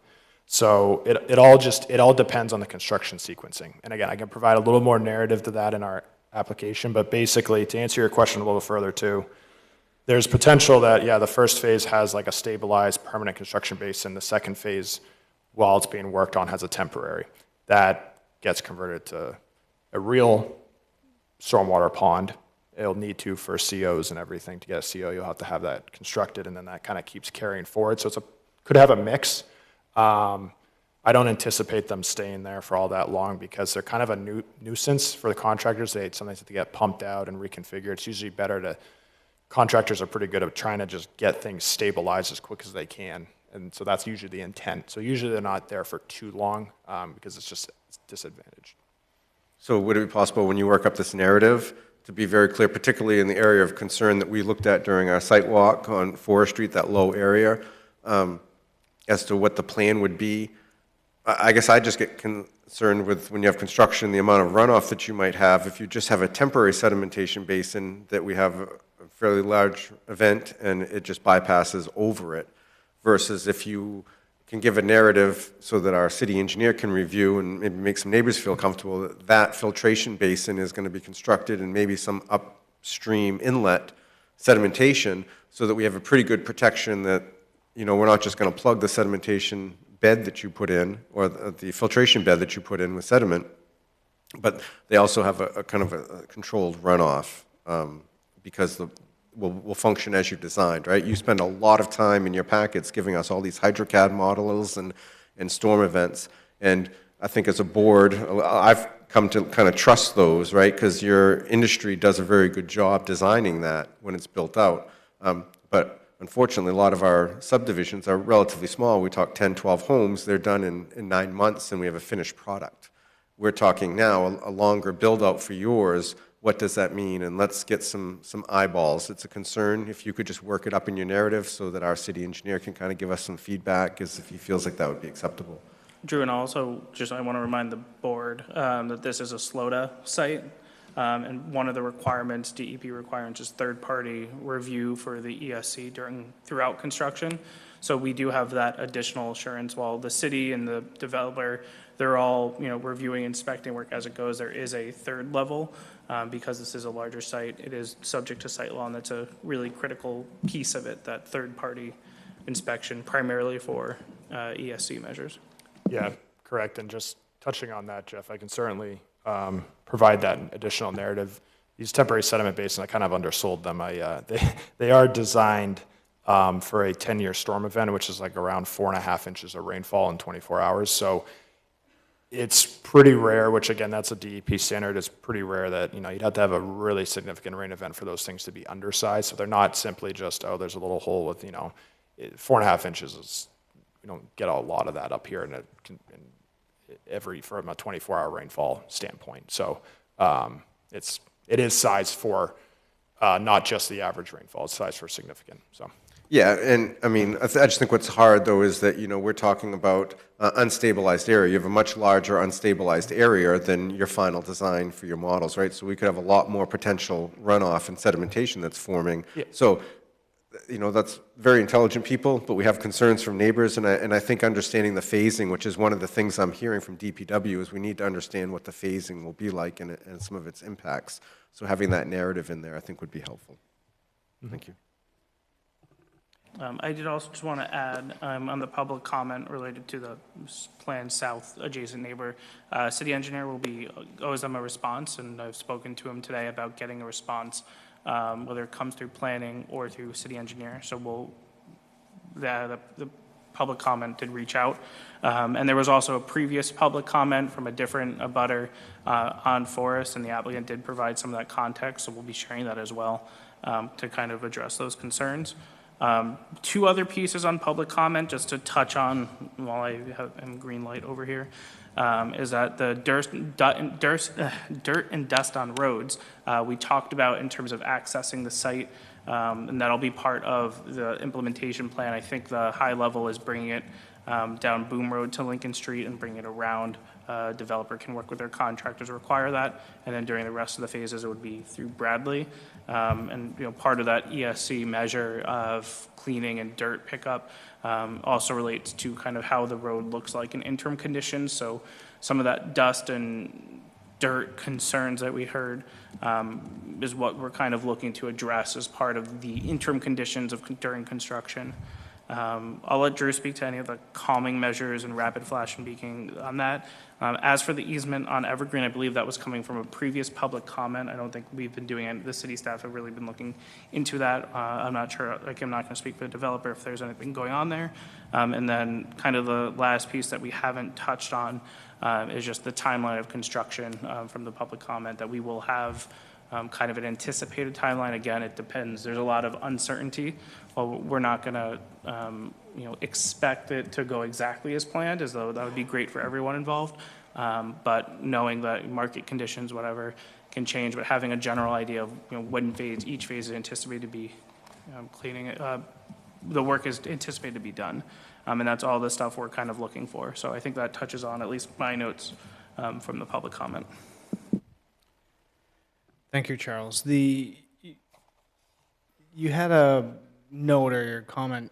Were you alluding to one of the neighbors on Forest and in reference to the new work that was done on the road causing problems there? 'Cause that's- No, I'm not familiar with that work being done, and I think that's separate from this application, but related to the impacts of this side on that site, and if the engineer is, at least my concern is addressing as it relates to this site, of the application before us, and if there's any other future work, I don't know, because that's a public works project and not involved in that.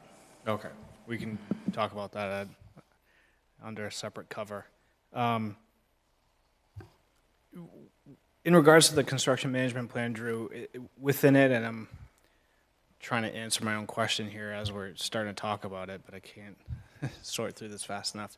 Is there a street cleaning schedule as part of that construction management plan and cleaning the dirt and debris on the main arterial roads, or anything about water, being laid out and keeping dust down? Is that part of that construction management plan? Yeah, and going back to my point of all this stuff's in our application, totally understand no one's reading our erosion control reports because it's very detailed and technical. Yeah, there's a lot there. I totally get that. So, so there's something called the basic standards under Chapter 500, which are essentially erosion control parameters, and City of Saco requires this on almost every project, I believe, but it's also really honed in when it comes to slow-down development, something this large. So there's basically technical standards that relate to all types of different erosion control. I believe the language, I'm trying to think off the top of my head here, I believe the language is that basically adjacent roadways, public roadways, even private roadways that are accessed off construction edges need to be kept free and clean of debris and mud. That language, which again is basically saying you add it on there every day, you really should be sweeping it if you're actually adding it, if your construction entrance doesn't catch your dirt and debris. So those are the parameters that are in place. Obviously, there's enforcement, you've got to have a good developer, you've got to have a good contractor to kind of keep up with it, but those parameters are in place, and that's true for a lot of projects. It's not really specific to this. What we're going to do is we're going to kind of massage all that and bring it forward in a construction management plan and highlight and really like spell out, hey, go to this page on this area for, it's called like good housekeeping items in terms of erosion control, and I think that'll help point people in a better direction, and we'll be able to have construction management plan, which I'm thinking has some attachments that might be a little bit lengthier, but it's got like a synopsis up front where it kind of points you in that direction. That'll be included in it. So, Sure, thank you, and that's exactly what I was looking for. Maybe a high-level bulleted list could help, and that was what I was going to ask. I'm sure it's in there, trying to find it, just the wording of it, and if there were a frequency that we could expect, and then, how does that turn into just housekeeping for the city and working through with the developer, and there's going to be more dirty days than others, and we understand that. And I think it's as Jeff had mentioned, it's just a longer construction schedule, and just understanding that. Any other thoughts from board members?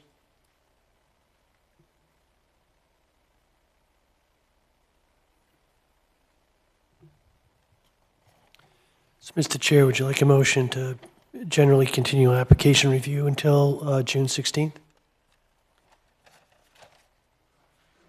If so, I'll so move. All right, thank you for the motion, Jim.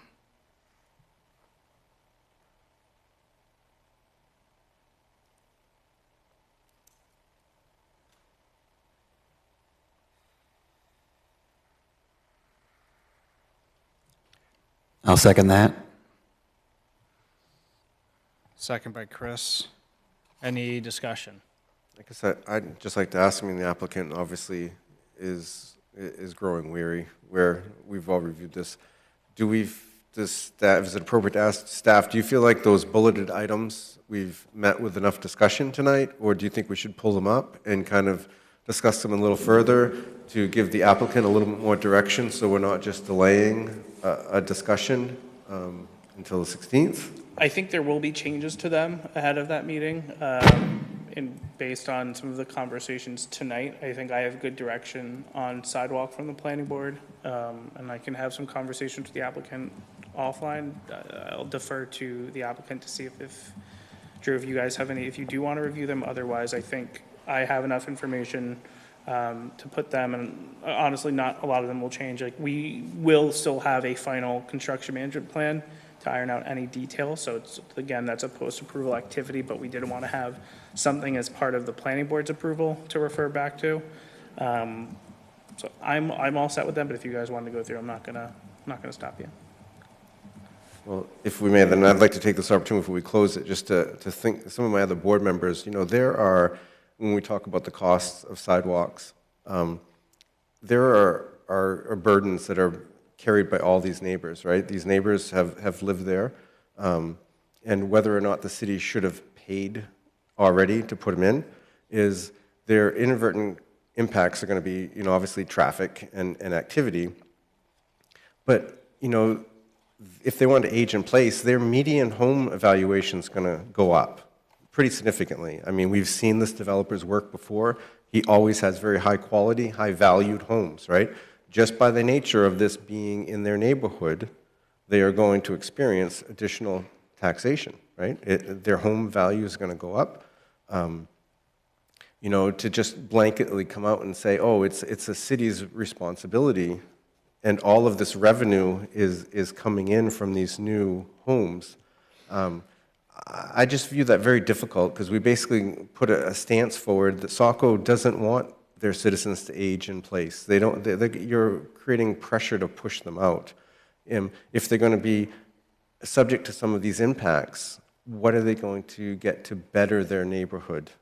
And a little bit of connectivity. It's our mission in so many of our plans is, you know, pedestrian and cyclist interconnection, right? And, you know, and I get that the applicant comes forth and says, oh, we're doing 6,000, 7,000 feet of linear sidewalk. That's what they had to do on the interior. That's the baseline, right? So when we talk about, you know, 1,000, maybe 2,000 feet's a bit much, but that is part of the impact to to create the connectivity that the city's vision is. And I guess just kind of weigh that out, because, you know, the people that are living there are going to have those impacts either way. What can we do to make it a little safer for the ones that are retired, maybe on a fixed income, to hopefully have their grandchildren be able to traverse the sidewalks a little safer, right? It's a type of street, no offense, if you look at it now, I would be very nervous about letting my grandchildren walk on the edge of that. We were there for the site walk. It's pretty narrow and a pretty fast road, and now we're increasing traffic volume. So, you know, I get there's some cost analysis there, but there's 95 units going in, and we need to connect to those destinations. So just give it a little thought, and how those costs are borne by everyone that has no say other than being here tonight. So with that, yeah, let's vote and continue to the 16th. Thank you, Jeff. Any other discussion on the motion? Drew, do you, and Jason, do you feel that you have enough input or questions from us on some of these items here to reconvene and answer some of these questions? Yeah, I mean, I think, excuse me, I think it'd be great to kind of get a little more confirmation on the sidewalk thing, because we've kind of gone back and forth on this for a few meetings now, and it's kind of hard for us to finalize things when we still have things up in the air. I understand what you're saying, Jeff, but I mean, these 95 homes are going to bring in the town, just in building permits alone, $1.3 million. So why is this a burden on my buyers? You know, I get it, the town should be doing this, so why ain't they doing it? You know, why is this my problem? Why is this my responsibility? Why is this piece of land being hindered, you know, by what everybody else wants? You know, we meet the standard. We've got connectivity. You know, these people buying these houses might not care about going to Skyline. That's great, it helps out Skyline, but it might not help them. I mean, they have connectivity to go down to Shaw's, Rainey's. Anybody that's might have, you know, a child with some disabilities that can't drive, they're not going to be going to Skyline. They're going to go to downtown, where they might have to go to a bus stop, or they might want to work a job, whether it's downtown or down at the Shaw's Plaza. But to sit back and say, you know, this is to me, this is an overreach.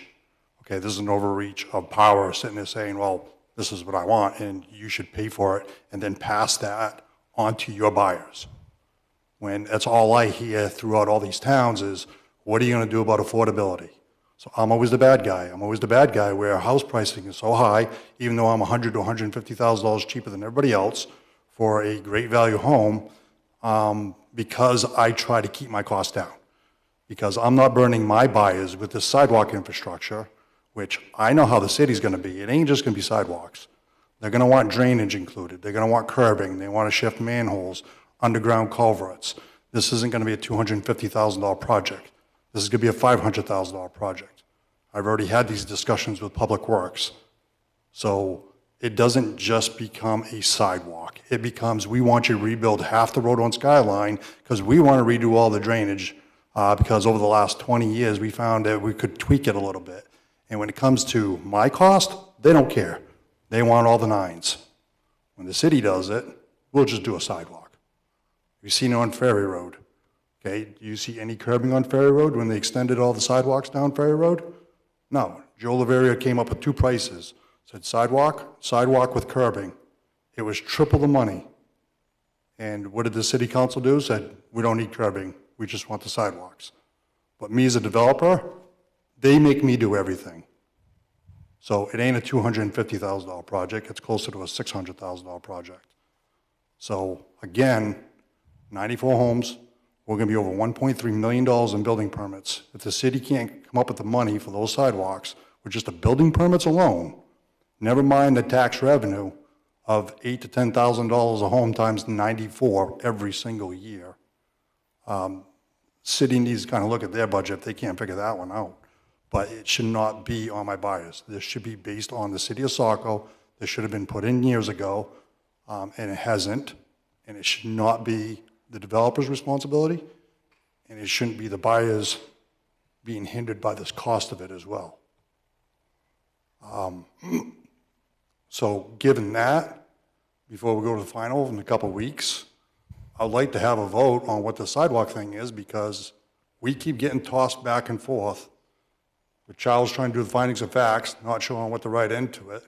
So it'd be nice to get this thing finalized and put to bed. We've kind of already discussed this during preliminary, and it was almost unanimous except for Jeff, and we had a lot more people here. So I'd like to kind of put this thing to rest so we can come back in a couple of weeks and have all our T's dotted, or T's crossed and I's dotted, if that would be possible. I'd appreciate it. All right, thank you. Board members, with that continued discussion as far as to provide the applicant more direction or confirmation on direction as far as sidewalks goes, is there any other thoughts or concerns from board members on sidewalks? And I guess as discussed with the city that Charles has mentioned this evening. Chris? I just have a kind of procedural question. If we did want to give more clarity and say, we've made a decision, this is what it is, whether it's pro or against, either way, what would be the mechanism to do that so that they could move forward with a definite answer? I can provide a little context. So the way the condition of approval 6 is written is that the applicant shall submit revised sidewalk and pedestrian infrastructure plans for review and approval by planning board. The revised plans shall include sidewalk extensions along Lincoln Street towards Skyline Drive and from Skyline Drive towards the intersection of Evergreen. So that, and that's, you know, including grading, alignment, grading, drainage, coordination, roadway crossing details, and any associated right-of-way or easement considerations necessary to support construction of the pedestrian connection. And we're putting this as a prior to issuance of building permits to have that plan finalized before really any construction starts. The board, as part of the approval, if as part of the approval would look at these findings of fact. If you wanted it like a fully revised plan set for approval, I would give the applicant direction tonight of what you want and have those resubmitted before the next meeting. That would delay us beyond the 16th most likely. But leaving this as the conditions gives the, gives the applicant a little bit more flexibility, can get us to. I think it's the same procedurally, whether you require it, but I think it's just adjusting that language to say, you know, showing what off-site extensions. And they're showing the one to Tasker currently, from, you know, they still are required to do it along Bradley Street and Lincoln Street along their property frontage. What they're doing off-site now is at 1,000 feet toward, or about 750 feet towards Tasker. And the Lincoln Street crossing to the existing sidewalk. So if you guys wanted it to extend it, I've heard to Skyline Drive, we would say to Skyline Drive with those things. Or if not, we would just say, you know, as proposed, and they would have to submit, you know, any updated plans with that prior to building permits. Or we can go you want all those details now, which would delay the application a little bit further. So those are the procedural options. So the vote, right now the way I'm doing it, we would confirm that as part of the findings of fact and conditions of approval. Okay, thank you. And to say that a little bit of another way, but to the satisfaction of the planning board. Yes, for review and approval by planning and public If the, works. if the board, wherever the board would like to see that sidewalk, that condition is captured within what the board is looking for. Yeah. If that makes sense. Yeah. Hopefully it does. Okay. Anything else to add? Okay. Jim? I can certainly appreciate Jason's, desire to have the four of us make a decision about the sidewalk tonight. But both Joyce and Catherine, who are unable to be here tonight, they could have some very important thoughts on this. And so I'm reluctant to have us vote on exactly where the sidewalk should go. I mean, you have a sense as to how each of the four of us feel, but I think it's important to have the other two board members who, attend practically every single meeting, and I'm sure they'll review this meeting, online and as well as all the materials, so that on the 16th, I would hope that we could have a vote on that sidewalk issue and not delay you too much, Jason. Thank you, Jim. Jeff, any additional thoughts?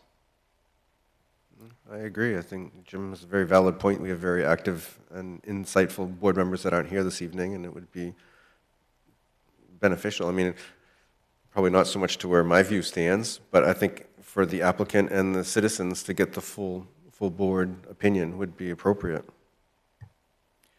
All right, thank you. I do agree with that comment. We do have two other board members not with us this evening that have had a lot of input on this as well. I do value their input. That being said, from our last discussion with the preliminary approval and the sidewalk discussion, that discussion it revolved around meeting with city staff and having that additional discussion. So it is of my view that the applicant has done that. We've had input from the city on what their plans are, what they're willing or not willing to do or to contribute.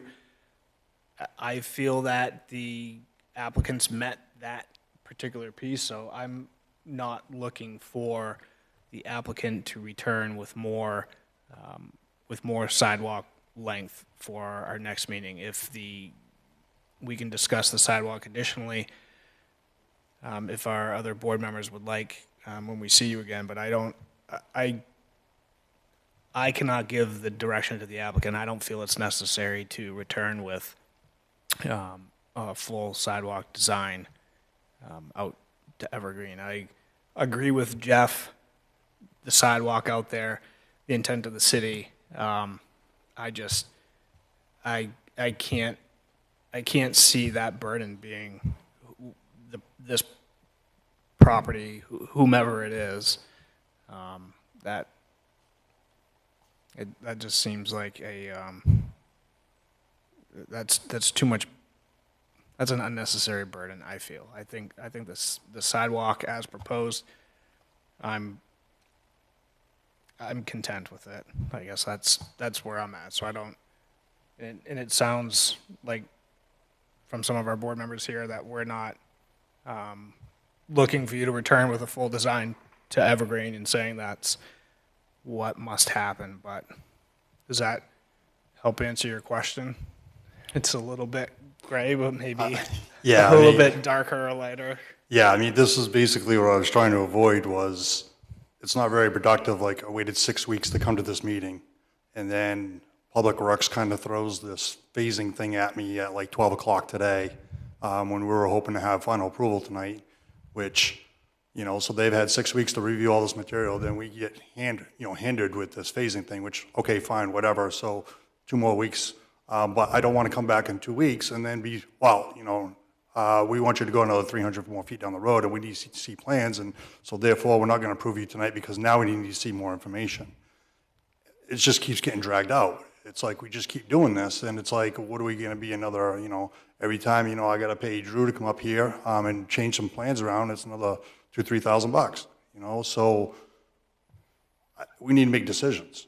I get it, there's 2 other people here. If it was that important, they should have been here. So I don't know, maybe I'm biased, but to me, I like getting things done.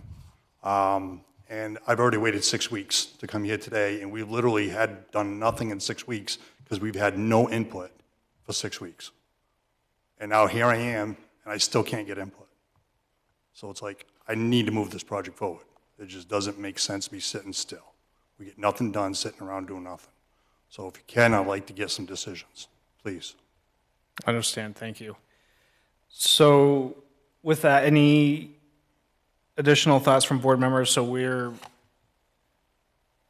we've had some questions for Drew. We've given some thoughts or questions specifically around the phasing. I think you've captured that and understand or have a plan in your head of how to answer some of those questions.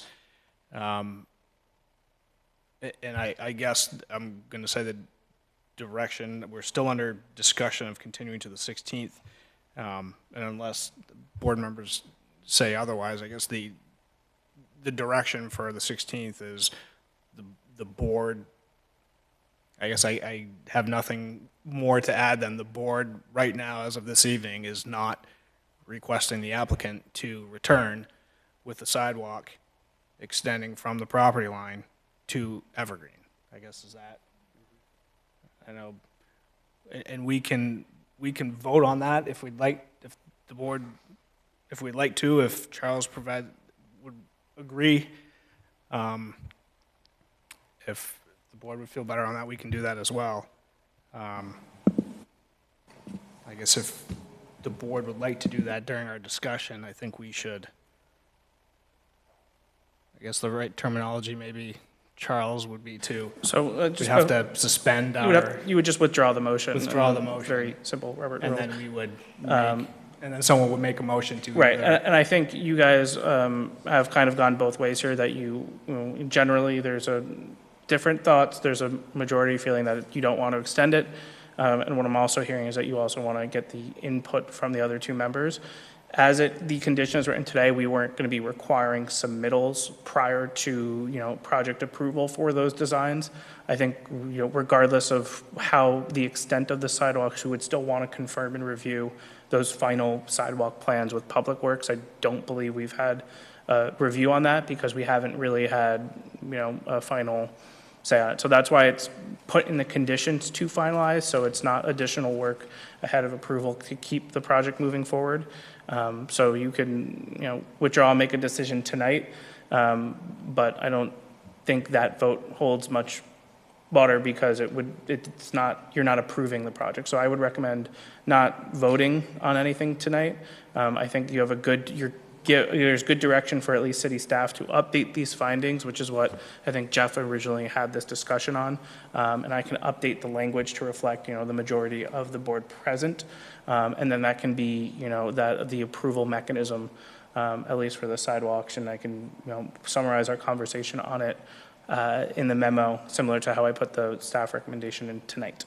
But if you wanted to vote, I'm not going to stop you, but my recommendation would be not to vote on anything tonight in terms of official, just because you're not approving the project tonight, so the vote tonight doesn't really matter too much. Sure. All right, I support that Yeah, there we go. explanation We're because, discussing that now. as you mentioned, we have it within a condition that if the length is extended, then those details will be provided for staff to review. Yes. I think Yeah. that's the important big picture, that the details can be worked out with staff if it needs to be extended. Yeah, Sure, the board and find that that already exists as it sits. Yes, the condition will Okay. capture, the planning board's recommendation. So for example, if you did take the city recommendation, the condition was drafted tonight, that reflects that. I will update that to just say, what the offsite improvements are specifically, because I think that's what the reasonable distance, what the planning board is recommending beyond. So there is, that 1,000 feet to connection to Tasker and that across Lincoln Street connection. And those details we would want reviewed. If the planning board, if you did vote on tonight, we would probably require plans and review comments. I would just extend it further. So my recommendation would be to just continue on. You were currently in a discussion on a motion to continue to the 16th, which is the next meeting, intentionally a light meeting. So anticipating some sort of thing like this.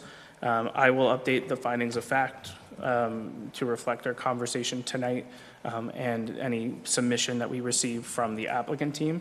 The city has communicated with the applicant on the what we're looking for a construction management plan and a phasing plan, and having those in hand, ahead of the meeting for our review to distribute as part of the planning board packet on the 16th, that I believe goes on the 13th, goes out on Friday, June 13th.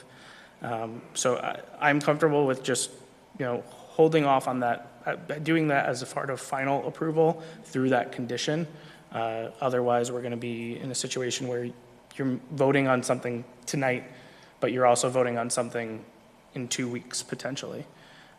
So you wouldn't, I think I've had a discussion, have an understanding where a majority of the board is tonight, but a vote, you'd effectively be doing a straw poll tonight, which you can just do by a show of hands. But I think you've all shared your opinions here. So that's just what I'm doing and how I would kind of approach this. Okay, thank you. With your comment about a potential light agenda, can we look at this being the first item on the agenda, or do we have anything preventing us from doing that?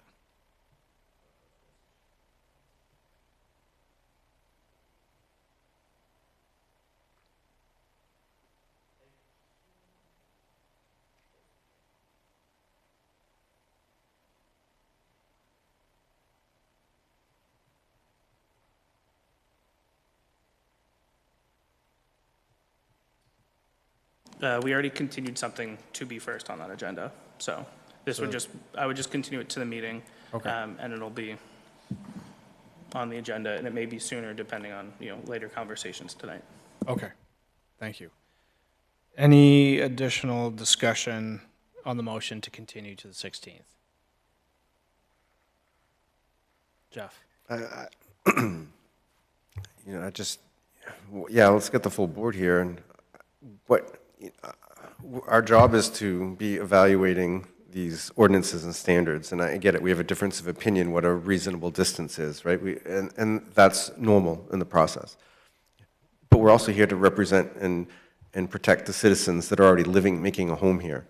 And if everyone just kind of pays out or says, that's not my responsibility to improve the city for an impact that I'm making, the open space, right? He's going to offer open space, but we've already agreed, Parks and Rec said we're not going to accept that in lieu of, so there'll be a large amount of money coming to the city for open space. Where do we as a board ever get a report to show these citizens, hey, all these developers have paid this impact fee, where does this open space money go? How is that benefiting the town? I think they have a pretty good idea where their fire and EMS impact goes, but or all these other developers who have paid an in-fee of lieu for a sidewalk because we're going to ask for frontage that there's no sidewalk for 800 feet to connect to, right? Sometimes where is that money that could be applied? Because Public Works has said, no, there is no money available for this project. That's the way I interpreted the memo. There's currently no funds available to contribute to help this applicant extend the sidewalk this distance. At some point, where are we balancing here? How are we helping the quality of the citizens? Because we could just have no development and maintain the status quo, and at least we don't have more traffic and impact, right? I mean, it's up and down. So I'm just asking us as a board, I know it's a very difficult decision. There's a lot of money on the line and potential development, but what is maintaining the quality of life for the citizens that are here? And that's kind of my dilemma. And I'm not saying that all 2,000 feet needs to go on Evergreen, because I can see that there are going to be some very strong challenges, but should we get them off a very dangerous road of Lincoln Street and get them some shelter of having a sidewalk? So that's my thought. Let's move on the motion to continue. Thank you. Thank you, Jeff. Final thoughts? Chris? I would just like to add that, based on Charles' comments, it seems like even if we had a full board today, there wouldn't be much of a point to vote on a resolution on this. We would just have more clarity as far as where everyone stands on the issue. But I think it's pretty clear where the people who are here tonight, where we stand and how we feel about the situation. So if I was the applicant, I would see which way the waves are going and make my decisions based on that. But I think even if we were all here, there wouldn't be a way to give a firm answer. All right, thank you, Chris. Sorry, my one last thought.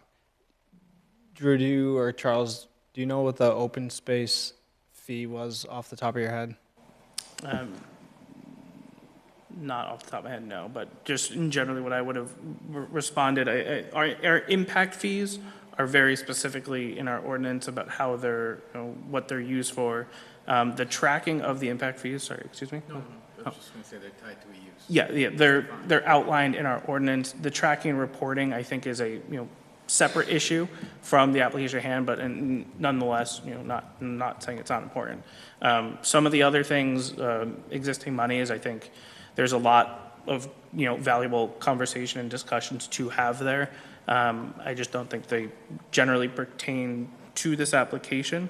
And there is generally that standard, the final standard of condition of approval that speaks to impact fees, that they're responsible for all of the impact fees. And those are, I think, all prescribed to a building permit for the single-family homes, typically. Sure. Okay. All right. With that, if there are no other discussions, those in favor of continuing to June 16th? Chris? Yes. Jim? Yes. Jeff? Yes. I'll vote yes as well. Motion passes 4-0, so we'll see you on the 16th. Thank you.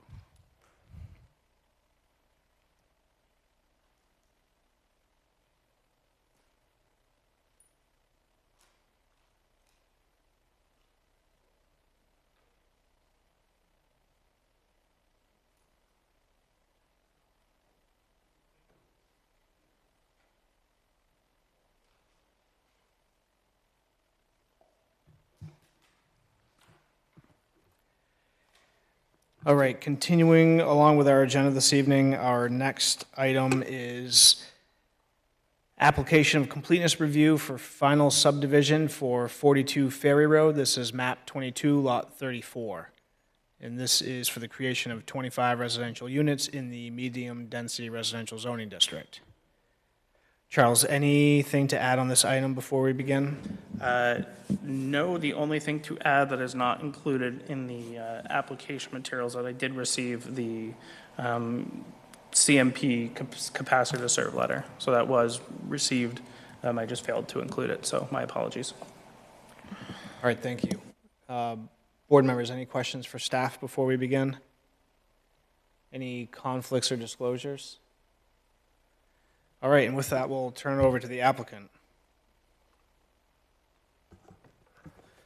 Good evening. Craig Burgess with Acorn Engineering.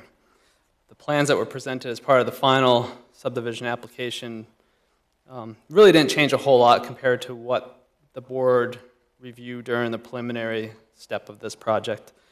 The biggest change was obviously the sidewalk extension and the crosswalk that we're showing going to the opposite side of Ferry Road. Leading up to adding that crosswalk onto the plan, we had extensive correspondence with Maine DOT, and we had some back and forth on whether or not the warrants were met for the all-way stop, as we had previously discussed. They actually did a warrant analysis, and they found that the MUTCD warrants for an all-way stop were not met at that location for the following 3 reasons: that there was adequate sight distance that Acorn measured in general conformance with Maine DOT standards for measuring sight distance. The intersection has never had or been a crash problem. They noted that there were 2 crashes in the last 10 years, and both of those vehicles actually went off the road at that for no apparent reason. The AADT on Route 9 is approximately 6,300 vehicles per day, whereas on Pine Ridge Road, it's 320 vehicles per day. So for those 3 reasons, they didn't feel that the warrants were met for an all-way stop. But what we do show on the plans is a crosswalk with a lit beacon to signal when pedestrians are about to cross the road. And we feel that that approach generally satisfies the staff and planning board comments. This section of Ferry Road, it's a state route, it's in an urban compact zone. So we believe it's ultimately up to the staff to make that decision if they want to override Maine DOT's recommendation for this intersection. So what we show on the plan is for the crosswalk, and that wasn't intentional. We were just trying to follow Maine DOT's recommendation. So we didn't intentionally not show an all-way stop. We understand that that's what staff wanted, but we ultimately, what we show on the plan is what Maine DOT was recommending. The comments we received from both the Department of Public Works as well as peer review, we feel are generally minor in nature. The landscape comments have already been either discussed or generally satisfied within the documentation within the packet. The traffic peer review was generally straightforward, and I think they made a comment in there that they generally agree with the crosswalk approach as well. But those comments, we've already addressed them, and we plan to make a resubmission here very soon. The Department of Public Works comments, a lot of those are just small drafting updates that are needed, and again, those changes have already been made. One of the comments that I'd like to talk to the board was in the Department of Public Works, they recommended an ADA spot at the clubhouse location. That section of roadway, private roadway at that location, is generally moderately steep, so 4 to 5% or 6%, and an ADA space requires 2% slope in any direction. So adding an ADA spot at that location isn't as easy as we'd hope. It requires a lot of manipulation of the grades in that location to make it so that there's no slope greater than 2%. And because this clubhouse isn't serving the public, it's serving the tenants of this condominium, the only comment in the Department of Public Works comments that we're going to push back on is just the need for an ADA space at that location. So generally, I'd like to get the board's thoughts on that. We do not believe that ADA standards require an ADA spot at that location.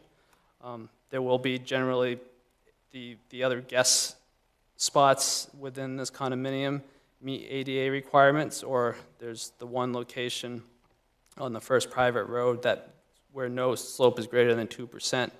So we feel like we meet the parking needs, and that we're going to ask that the Department of Public Works allow for no ADA spot at the clubhouse. So with that, we're hoping that we can get completeness for tonight, and then we'll have a full response to these comments that we've received and making a submission likely next week so that we can be on the next planning board. Great, thank you.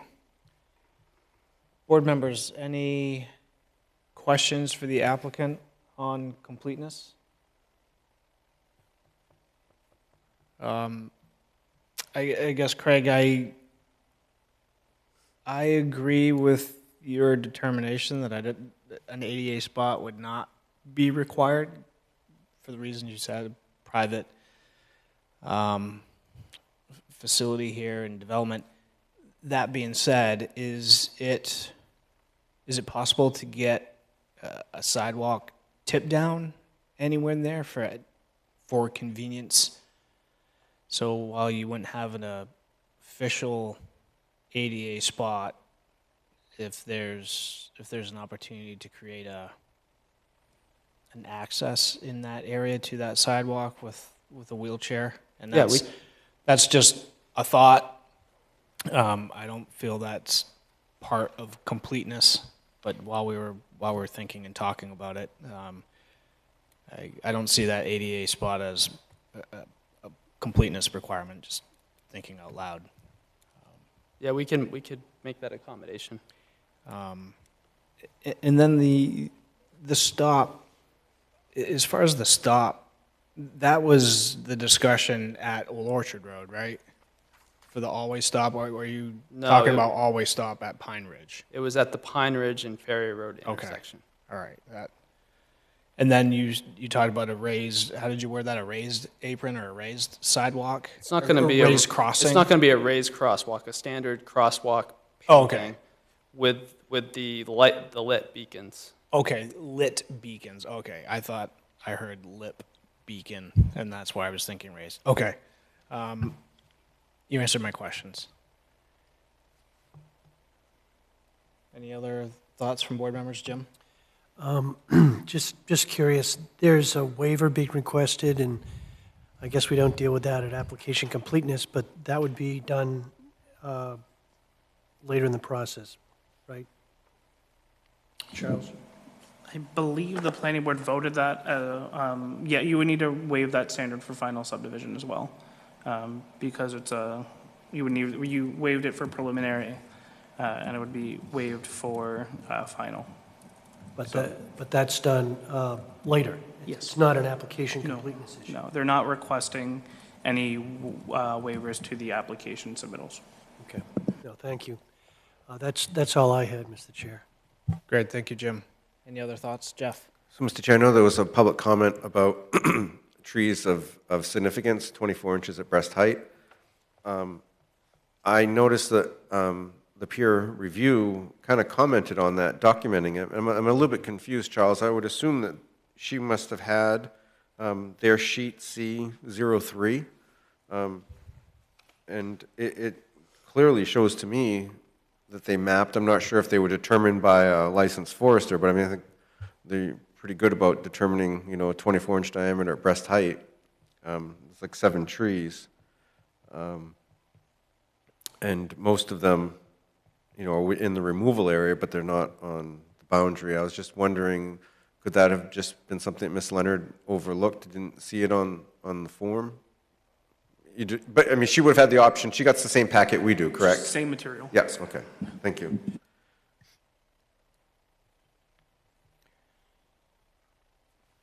Any other thoughts from board members?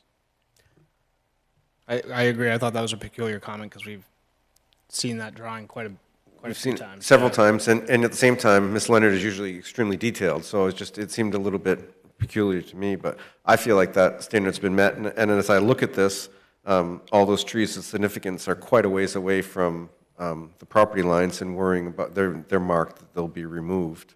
And there was comment, I believe, by one of your reviews about the health of them. A lot of them weren't that healthy anyways. So I guess with that, I kind of feel like this application can be found complete. Mr. Chair, to the extent that was a motion, I'll second it. I'll make an official motion. I move to find the application for 42 Ferry Road complete. And I still second it. Thank you for the motion, Jeff, and the second, Jim. Any additional discussion?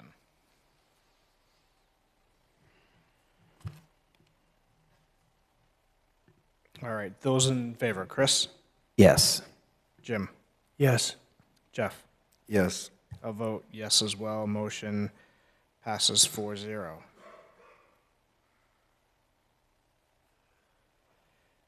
Hey, Mr. Chair, if Charles could let us know when we could schedule a public hearing? So we will not be able to put out a public hearing notice for the 16th. And for just in general, July 7th meeting would be the next available. We would just need a resubmission, preferably by the end of the week, from the applicant team, and just to give city staff enough time to review. When we start getting these late submissions, that's where we start getting comments, from city staff not on time.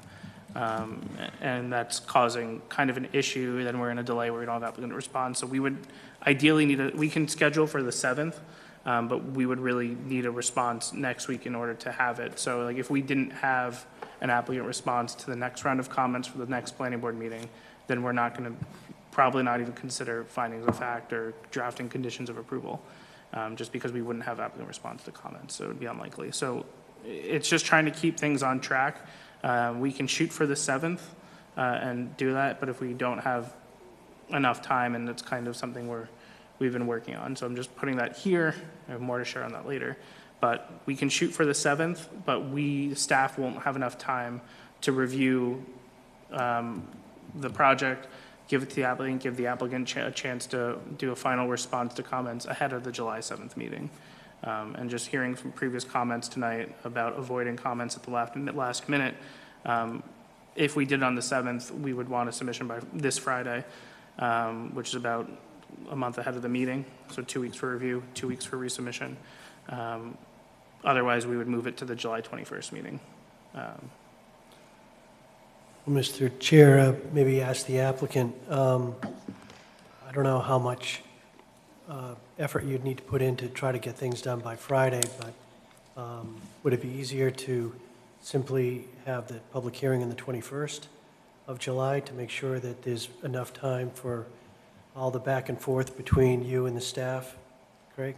Charles, were you suggesting end of this week or end of next week? End of the day, June 5th. And that would give us kind of enough time to provide staff to review the resubmission, provide comments, and our third-party reviewers, and give the opportunity for the applicant to provide any comment responses ahead of the planning board meeting. And, in that case, I would most likely, if we had the response, it would be very easy to draft conditions of approval finding of fact for the project. But if we don't have a response, it's hard to see. And we'd be adding conditions, and the planning board has not, in the last few months I've been here, has not, we've pushed it another meeting. So this is just trying to be efficient and fair to everybody, in terms of whether, we don't have a resubmission right now. And that's kind of where I'll leave it. Sure, so you're just saying to ensure adequate time to review and get appropriate findings of facts and conditions of approval done, and also back to the applicant to review, your suggestion would be the 21st, you said? 27th? 21st. 21st. 21st. 21st, okay. We have the resubmission materials ready to go with the exception of just one comment that we can work on, so we can be prepared to submit. Yeah, end of the day on the we're 5th. generally flexible within, a certain amount. So if you have a resubmission, if you can just let us know what's missing, then we could do the 7th. Okay. That would work. So, Craig, you think the 7th is the best date? Yes. As far as you'll be prepared for that? Yep. Okay. Well then, Mr. Chair, I'll move that we schedule a public hearing in this matter for July 7th. I'll second that. Thank you for the motion, Jim, and the second, Chris. Any additional discussion? Could we add to request that staff provide draft findings of fact and condition of approval with that? Yes, please. And then any other final thoughts, questions, concerns? July 7. All right, those in favor, Chris? Yes. Jim? Yes. Jeff? Yes. I'll vote yes as well. Motion passes 4-0. All right, we'll see you on the 7th. Thank you. Thank you.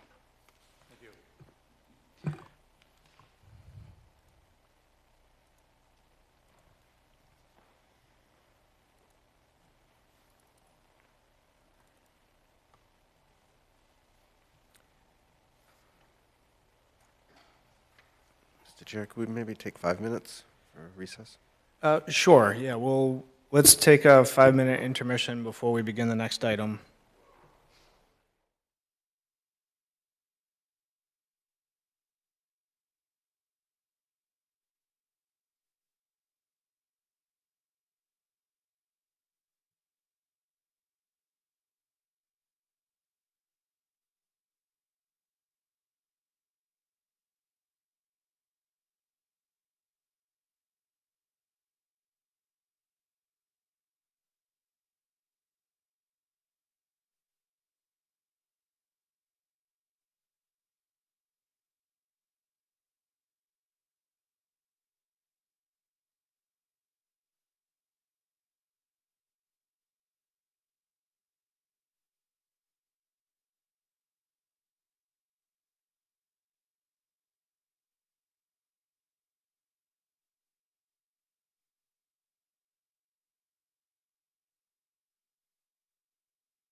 everyone for the short recess. We will continue with our agenda this evening with our next item, item 6D, which is 196 Jenkins Road, map lot 91-01 and 90-16. This is an application of completeness review for final subdivision for the creation of 14 residential lots in the West Residential Zoning District. Charles, anything to add on this one before we begin? Sorry, my chair just started sinking without me doing anything, so if I go down, that's the reason. The only comment to add is that we did send this out to our attorney for legal review, and we didn't get it back until 2 p.m. today, Yeah, whenever I sent it to you. So again, we received that. I can't control attorneys, so I apologize. But that's the only thing. So I know that we typically look for that information as part of this review, but we did receive it, and part of future submissions, I'm sure Jamie will include that. All right, great, thank you. Board members, any questions for staff before we begin? Any conflicts or disclosures? All right, and we'll turn it over to the applicant. Good evening, James Lowry with BH2M, here on behalf of Mazoyan Development and Mike Mazoyan, who's with us tonight. I did want to go through a little bit at our ultimately part of the conditions of preliminary approval were to show the additional wetlands on the plan that Norman Doe had brought up in their field reconnaissance. We had had our wetland consultant go out and do that. We had ultimately, before our prior meeting, we had provided that to you all.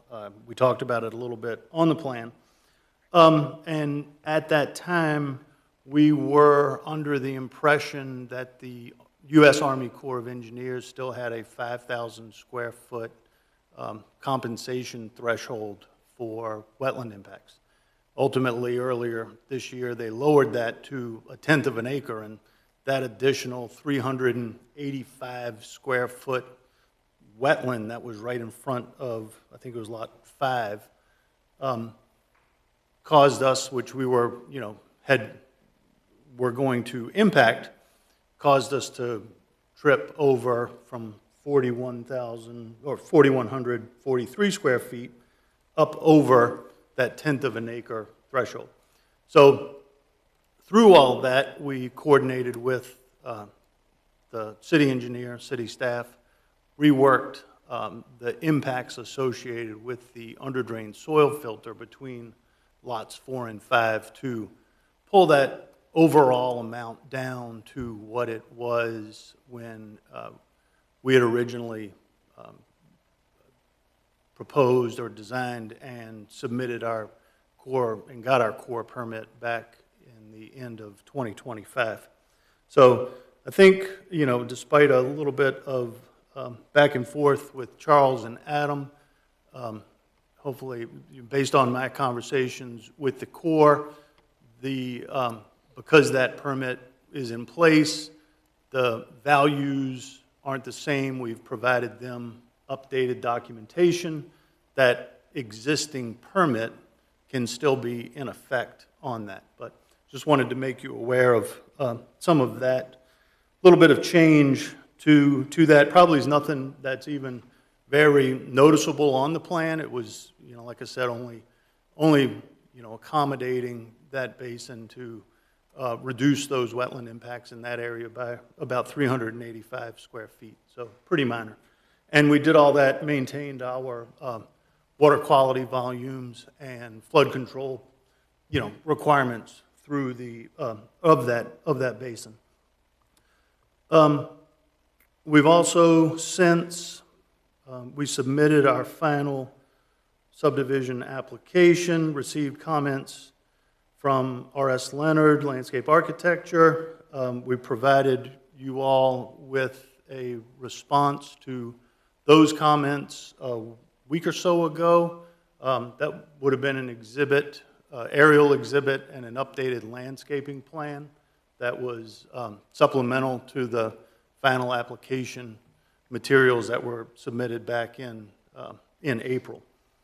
And we just did receive additional comments from the city engineer, and as Charles mentioned, the town attorney.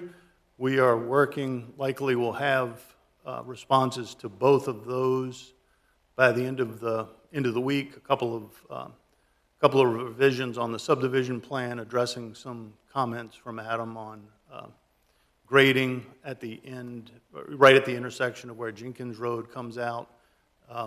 Some details, a couple of minor things that are fairly straightforward to address. And, you know, ultimately, the applicant's attorney has already turned around the comments to the HOA documents that we'll provide to you with a revised set of plans. So, Charles, that should be in your inbox by the end of the week. And with that, we're hoping that you'll find the final application complete and we can get scheduled on the next available meeting for a public hearing and hopefully final action on the project. Great, thank you, sir. Board members, any questions for the applicant on completeness this evening?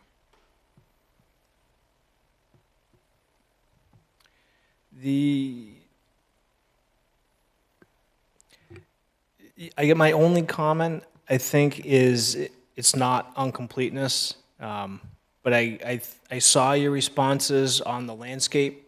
Yep. I think I'm going to have questions on that. I think I'm worried some of the responses didn't quite capture all of the landscape architect's thoughts or intent, but we can, we can talk about that later. But I think application complete wise, I don't have any questions or concerns. I think that was my only note, was the landscape peer reviewer comments. But well, I'm happy to, you know, walk through some of our logic on some of their comments, and you know, ultimately, if you all have any specific comments about certain areas or our responses, you know, I'd love to get that information tonight so we can, you know, incorporate any you know, changes to things into our submission that's coming back to you on Friday or by Friday. sure. Well, let's tackle completeness, Sure. and then we can perhaps briefly, if board members have any other thoughts as well, we can go from there. But let's tackle completeness first. But other than that, as far as completeness goes, any other thoughts?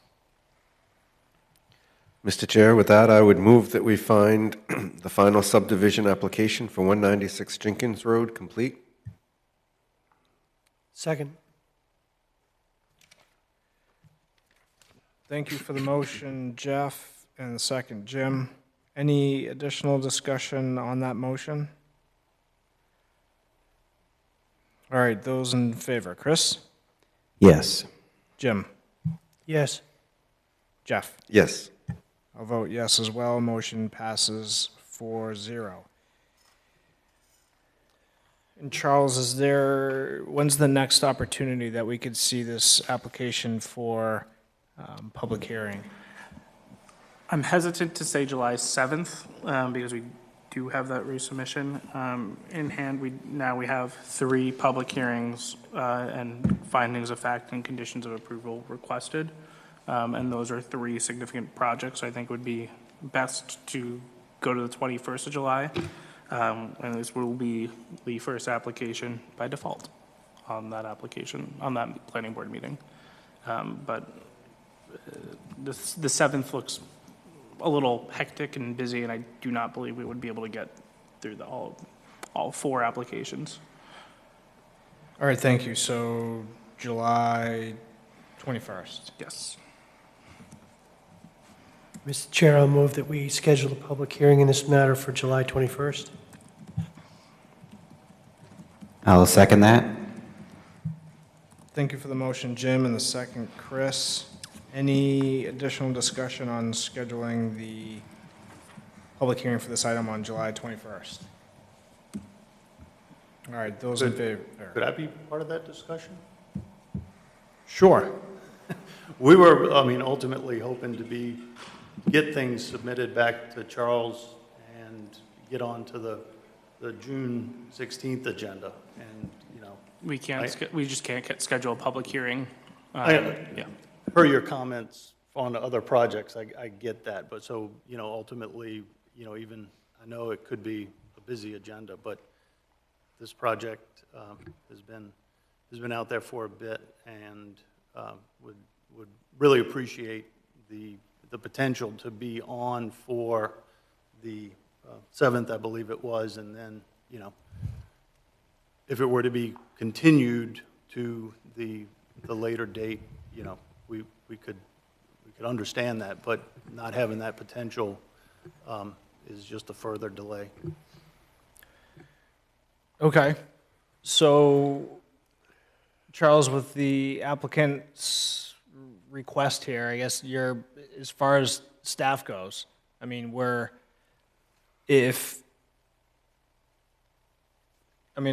want to be realistic, and I don't want to table anything unnecessarily. So if everything can be resolved and get to you, so by the 7th, to meet that deadline, it's end of the week.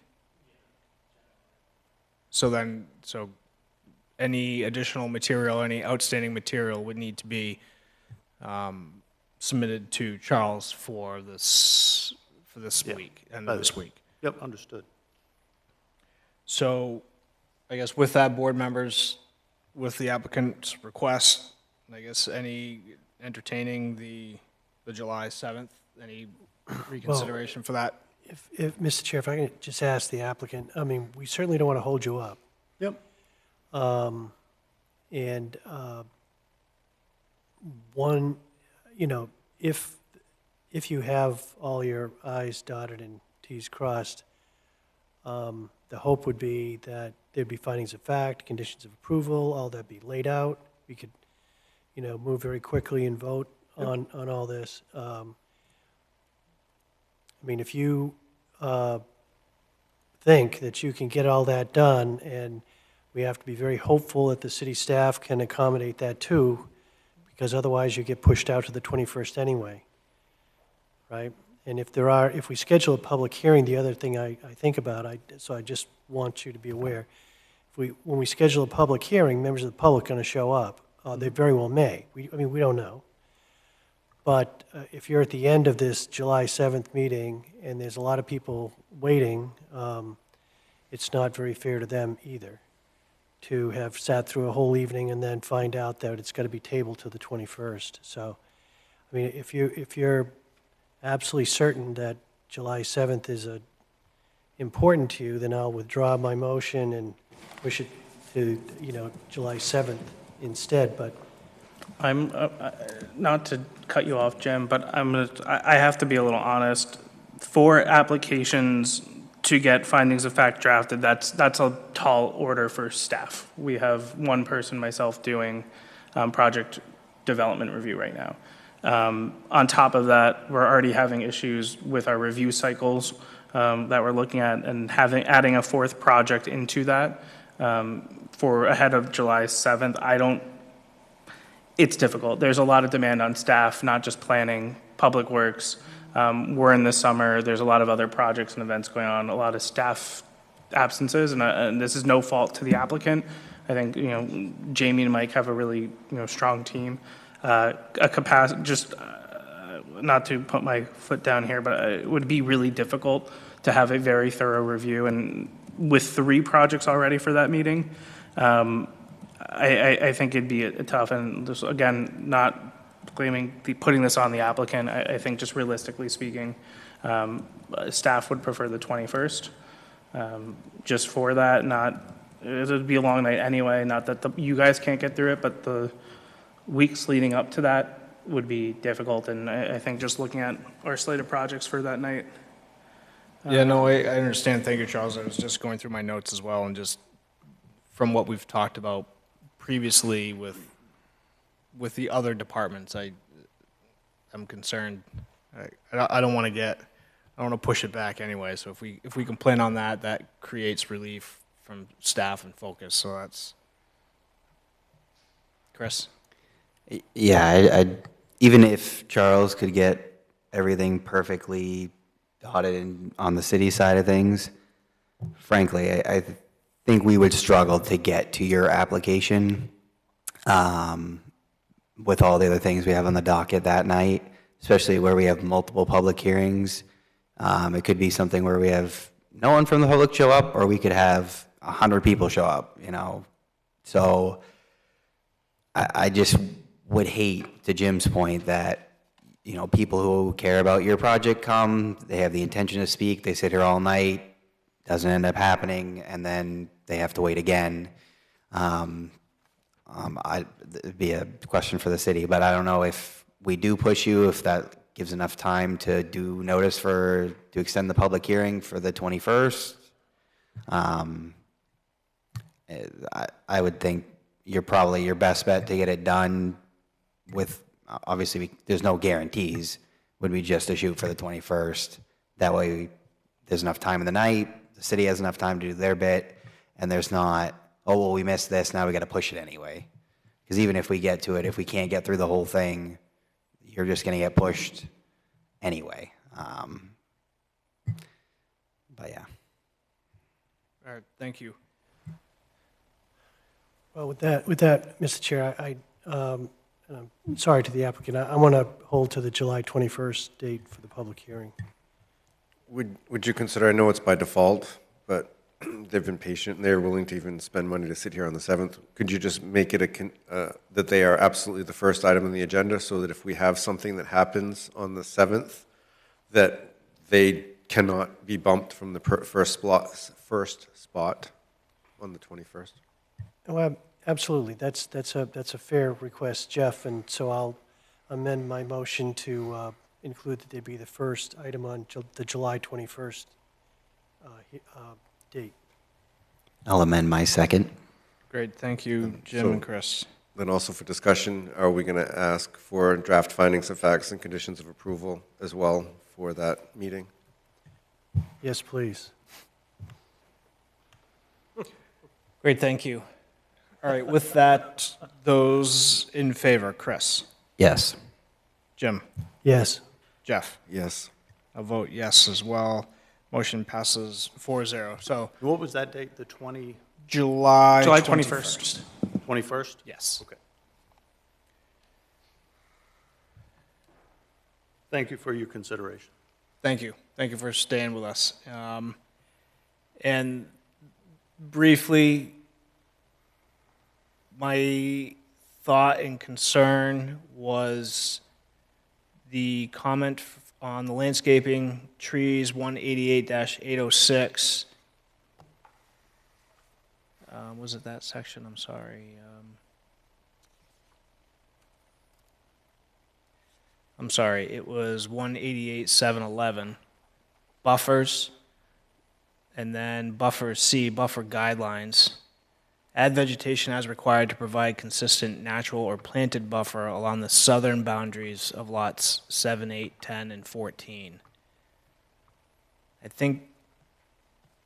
think your response to that question wasn't specific about the south side of those boundaries of those lots. I'm trying to find your comments there. I know you addressed that particular item, but I don't know if it was specific to the southern boundary of those lots. So that was... It was more, I think, to the southeasterly portion of those lots, especially lot 13, 14, where those lots will abut the existing residential homes on Jenkins Road. And the attempt to add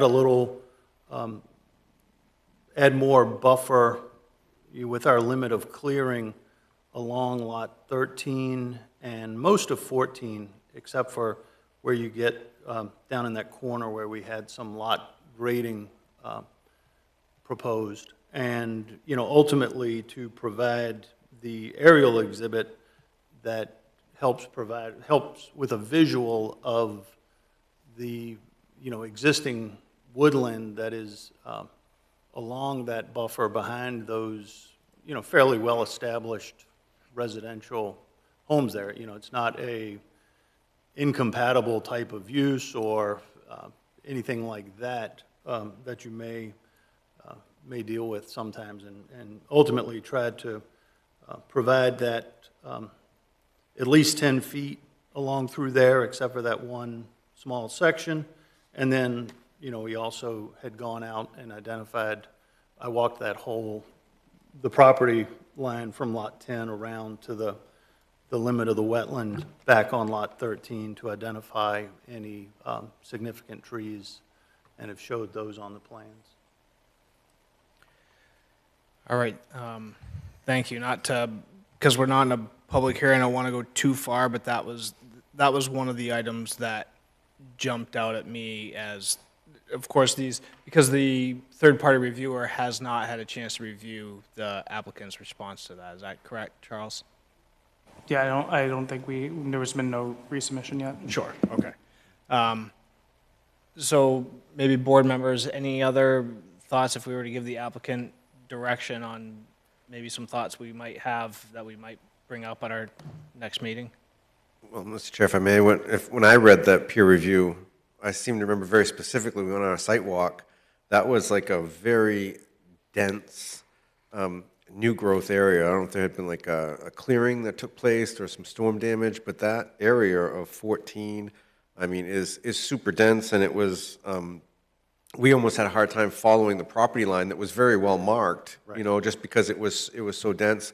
So between what they're going to be removing and the neighboring property being so far from the houses anyways that are there, I didn't see that as a particular concern or need for large buffering. So for me, it wasn't as big of a deal. I would have been more concerned with lot 7. I'm sorry, more like lot 10, because of the proximity to the homes there. But if we kind of play back in your mind how dense it was on that section of land, I didn't see a huge concern for buffering. Yep, thank you, Jeff. Jim? I had two things. One was, I was looking at the application, and I saw you had included some information about, from Saco Benefit Savings, about financial capacity, and hopefully that's on page 44 of the 148. It's a little vague, so hopefully you could have that more specific when we come to final approval. And then the last point was and this may be exactly what Jeff and Matt have been talking about, I don't know. Are you seeking a waiver, too, of buffers between units and privacy, that sort of thing? Are you seeking any waivers?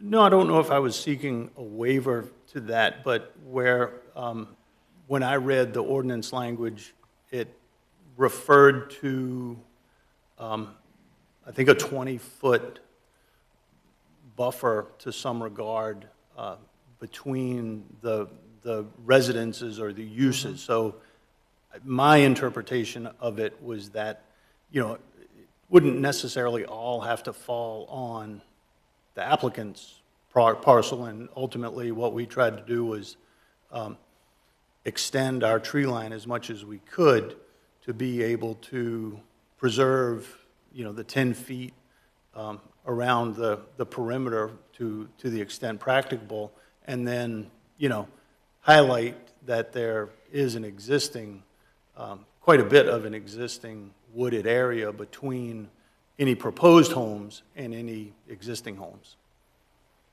Okay, so I may have misunderstood, but I thought you were requesting a waiver having to do with buffering between the new lots, because so you weren't requesting anything like that. I mean, if we if we need to. That has not come to my attention, that Okay. No, that waiver is needed. I may have misread that, and if I did, I'm sorry. I mean, ultimately, to meet our stormwater requirements, a lot of the rear of the lots are having to be conveyed, runoff around through some swales to get back out to the more of the street area to be able to be conveyed into the soil filters and stormwater system. So, I mean, ultimately, if we need to formally request a waiver on that provision, I can do so. Well, if it's all right, Mr. Chair, Charles, did you, in the memo that you provided to us, it did reference a waiver there, and the applicant seems to think maybe he wasn't really requesting a waiver. Yeah, I can double check that. I might have just, I think I might have brought that in from not a copy and paste, but I think I was just thinking of two projects while I was reviewing this. Well, we certainly needed one for 42 Ferry Road. Yeah, that's what I'm thinking, that I may have been, that was on the agenda tonight, right? Yeah, that was the application Yeah, for so this. I think I may have just been working on two memos at the same time. That's fine. Actually, that's what I thought maybe had happened, but that's why I asked the question. So I was working on them at the same time. So. All right, so ignore my question about waivers then. There's none in their application. Great. And I'm looking at the site plan, I don't think there's a concern because if you look at their, I just had it up, the limit of clearing for that, they are, I think they are doing that and the landscaping plan does provide, so. Great, thank you. Great, thank you, Jim. All right. So with that, I guess we will see you on July 21st. So, and you'll need an updated financial capacity letter. I think, I think a revised and more detailed Yeah, one, I think is I what think Jim's that'd be looking helpful. for. Yeah. Sure.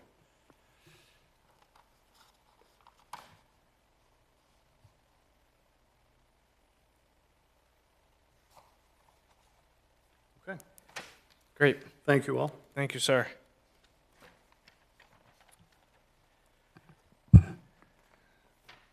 So moving along to our next item on our agenda this evening, we have general correspondences. Anything beyond what we received this evening, Charles? No general, nothing outside of the after-the-fact packet, and those are both for 321 Lincoln Street. All right, great, thank you.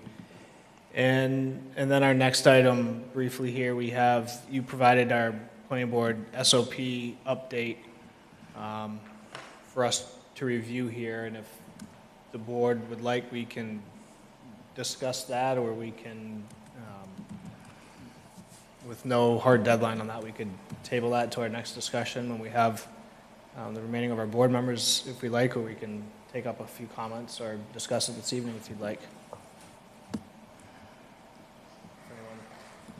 Thoughts? I just assume, I think we talked about it at a previous meeting. I felt like a lot of those changes were reflected very accurately in here. I think there's a lot of good opportunities for trying some new stuff that's not harmful to applicants or to the process. So from what I reviewed, I would be ready to move on it tonight if the rest of the board wants. And that way we can get it off our plate because we have a lot of stuff on upcoming agendas. But Yeah, I did the only thing I appreciate, I think Emily and I really worked to change up some things, combine some of the training language. Just in general, the one thing I did want to share, and I've been alluding to it mysteriously for a couple months now, is submission deadlines, and it would be nice with Jamie here, but as part of ongoing, I feel I've hit, I think it's 7 months today, or 7 months earlier of being in Saco, going through the development review process. The hardest thing that for me is just keeping up with a lot of these projects and having more teeth with this review cycle I refer to.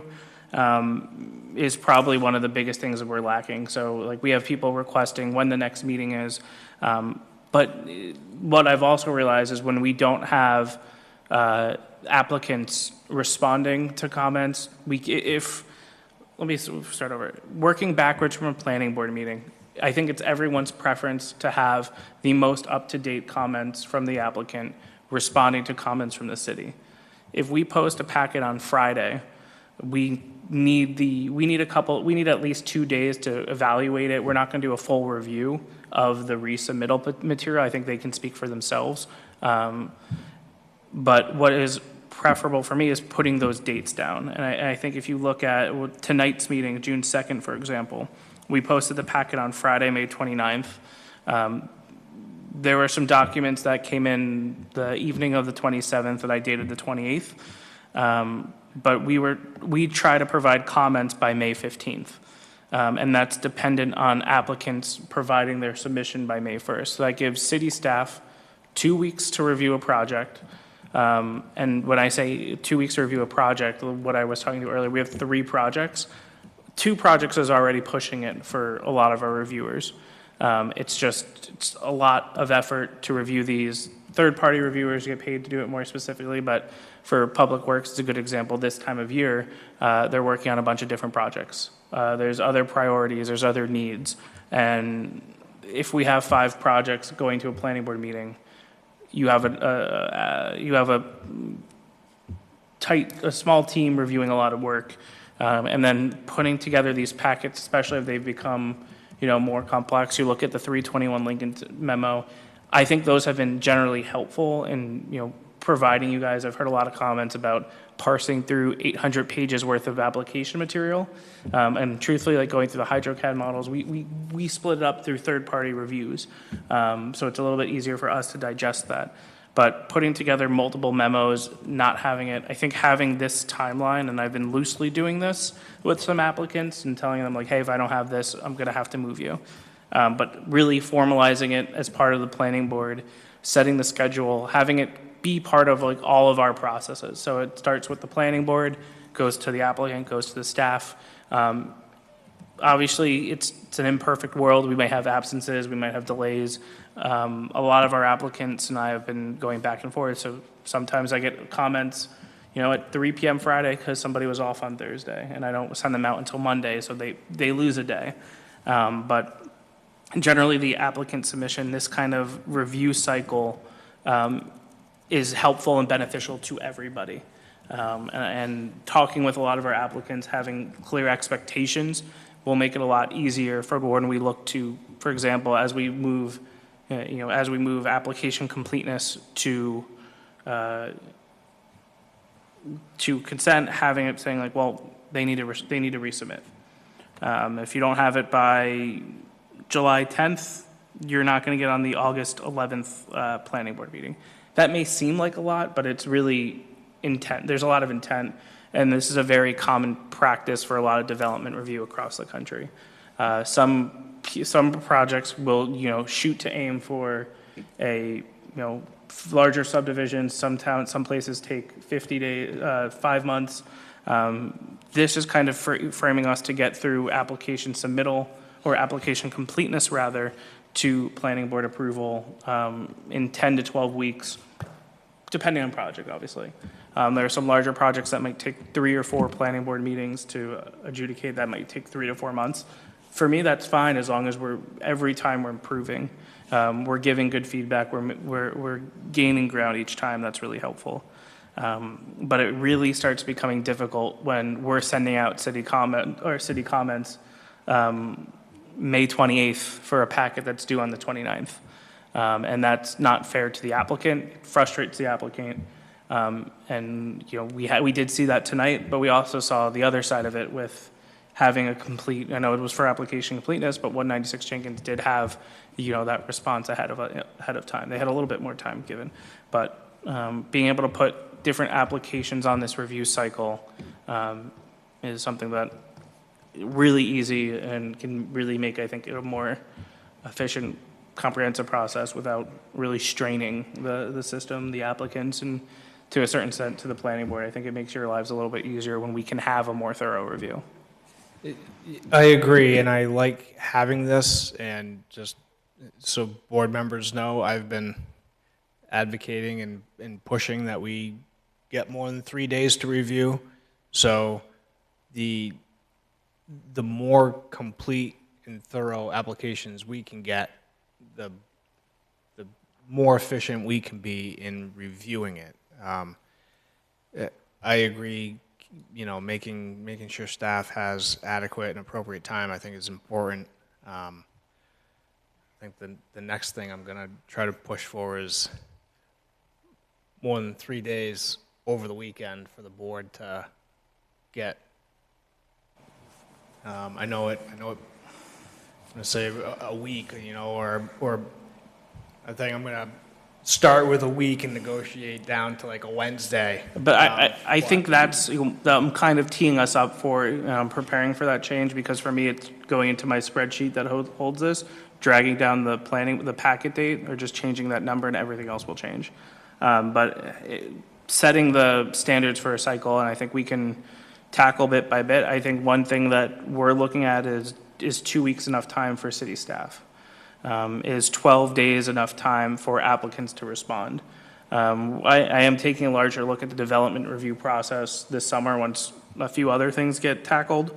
But alongside some finding out like where do where do we need to really see some ordinance changes? Where can we improve our development review cycle? Can we do like a preliminary review as part of application completeness that kind of does a lot of the heavy lifting at first, so that things that are coming to the planning board are more than half baked, and there's not glaring holes, and there's another resubmission. And this is kind of moving that in the direction, but I think this is currently a good reflection of where we are right now, and a good way to start looking at this more comprehensively. Sure, and it's a starting point. So, okay. So I agree with Jeff. It's getting late. So with that, if the board, I guess would you like to adopt the SOP as presented, or would we like to table to our next meeting? And Mr. Chair, I'll move that we adopt the standing operating procedures as revised. I will second that motion. Can I just make a friendly amendment? There are some drafting dates in here, like updated May 19th that, with your blessing, I can correct and make sure that the reflected dates are all in here. Yeah, of course. Yes. So I would amend my motion, or my second, to include the amended dates. Yes, and I amended my motion to do the same, so thank you. Great. Discussion, Chris? My only discussion is, I know there's some times that are in the SOP that are pretty standard to what we've been doing and whatnot. Food for thought, do we want to give the other planning board members like a say in that area in case they have a strong feeling one way or another is like, oh, it should be longer, like we close at 10, or, oh, actually 9 o'clock works better for me. If we have to extend to 9:30, like that's fine. 'Cause I know in the previous conversation, it seemed like we were all on the same board for like 9:30 is like when we would go to.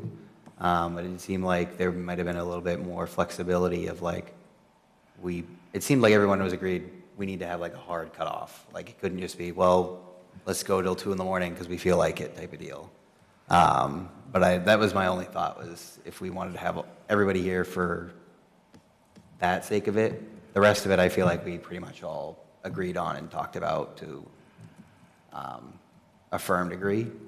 But I'd be fine with voting it. I just wanted to put it out there. Sure. And that was the one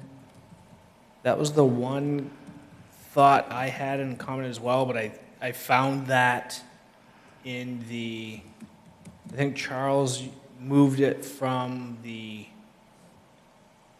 What are The we- public hearing guidelines. You moved it from the guidelines To the actual SOP.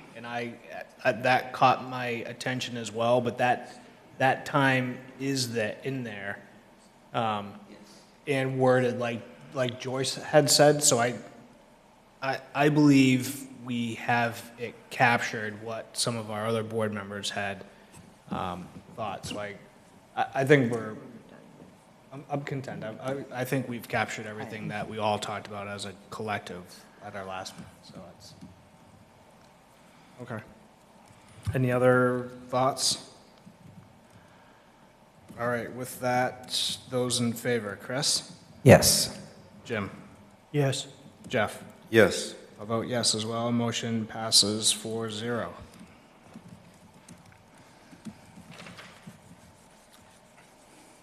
Thank you, Charles, for working through that. And our next item, any planning board comments? Jeff? Would we need a motion?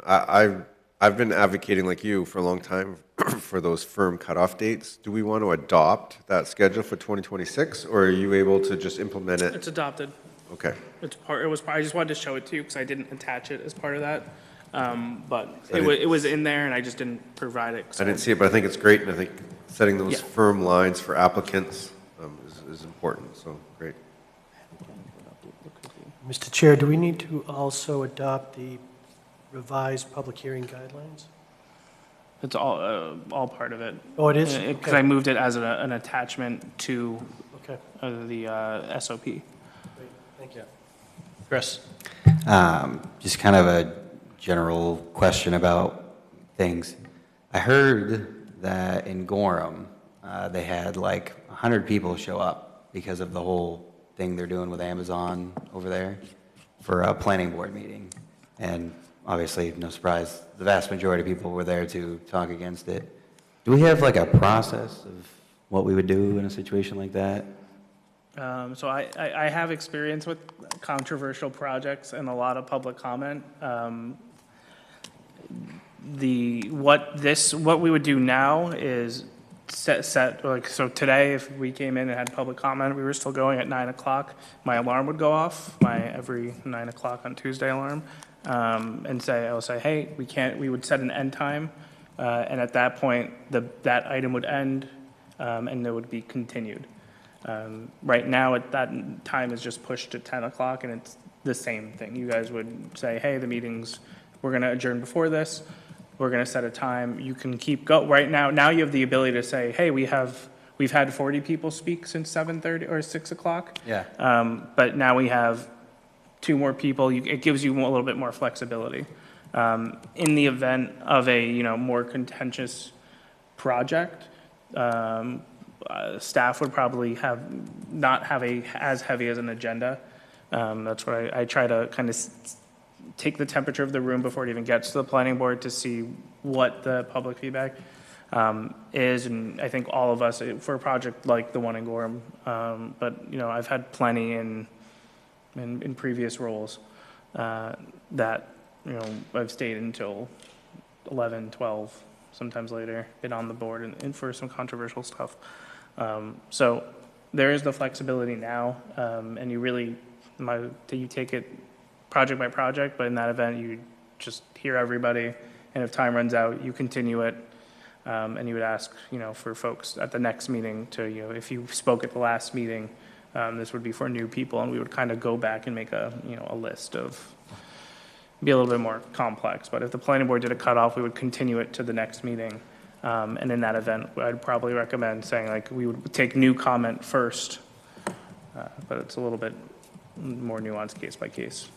Yeah, there's been a few projects where we've had just public hearing for the evening. Yep. And then we've continued the public hearing, and then we've come to our next meeting, and we've done board deliberation first on those comments, and then reopened and asked for anyone that did not get an opportunity to speak at the previous meeting that they start us off with a continued public hearing, and then we sort of go from there. But to Charles' point, it's sort of taking an understanding of what the project is and the feedback that we're receiving from Yeah, from the neighbors. And, yeah, typically if we wouldn't, even, once you give a public comment, if you gave it as a written comment, technically the general guidance is to not repeat that and only add new stuff.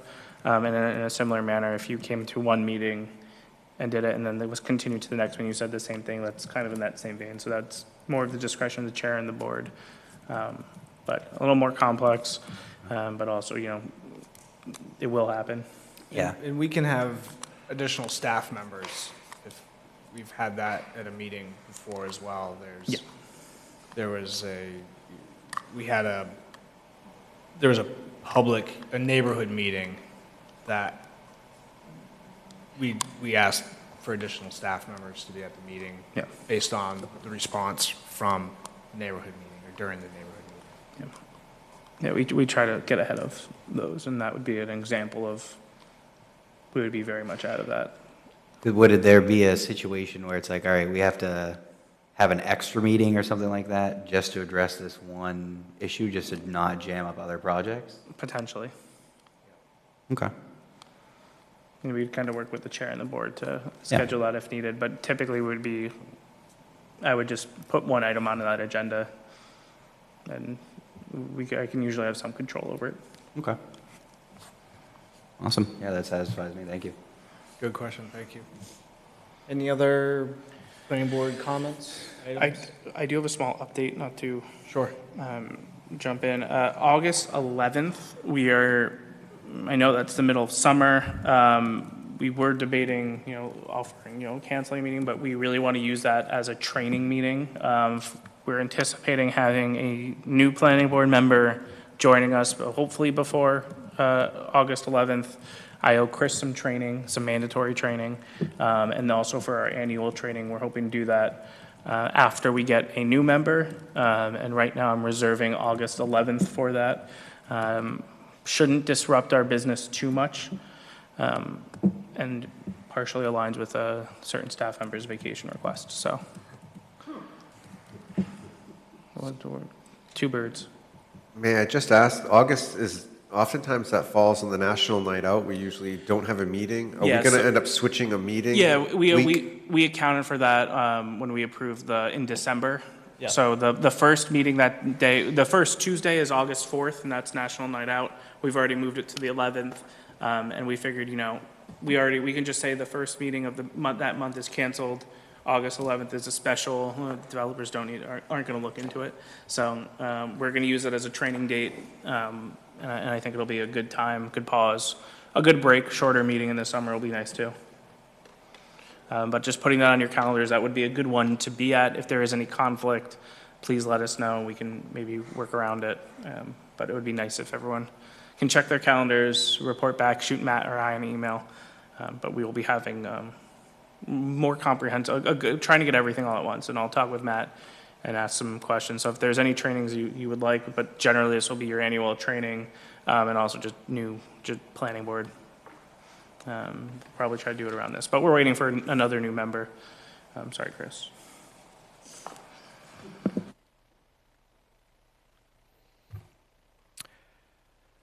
All right, any other final thoughts, comments from board members?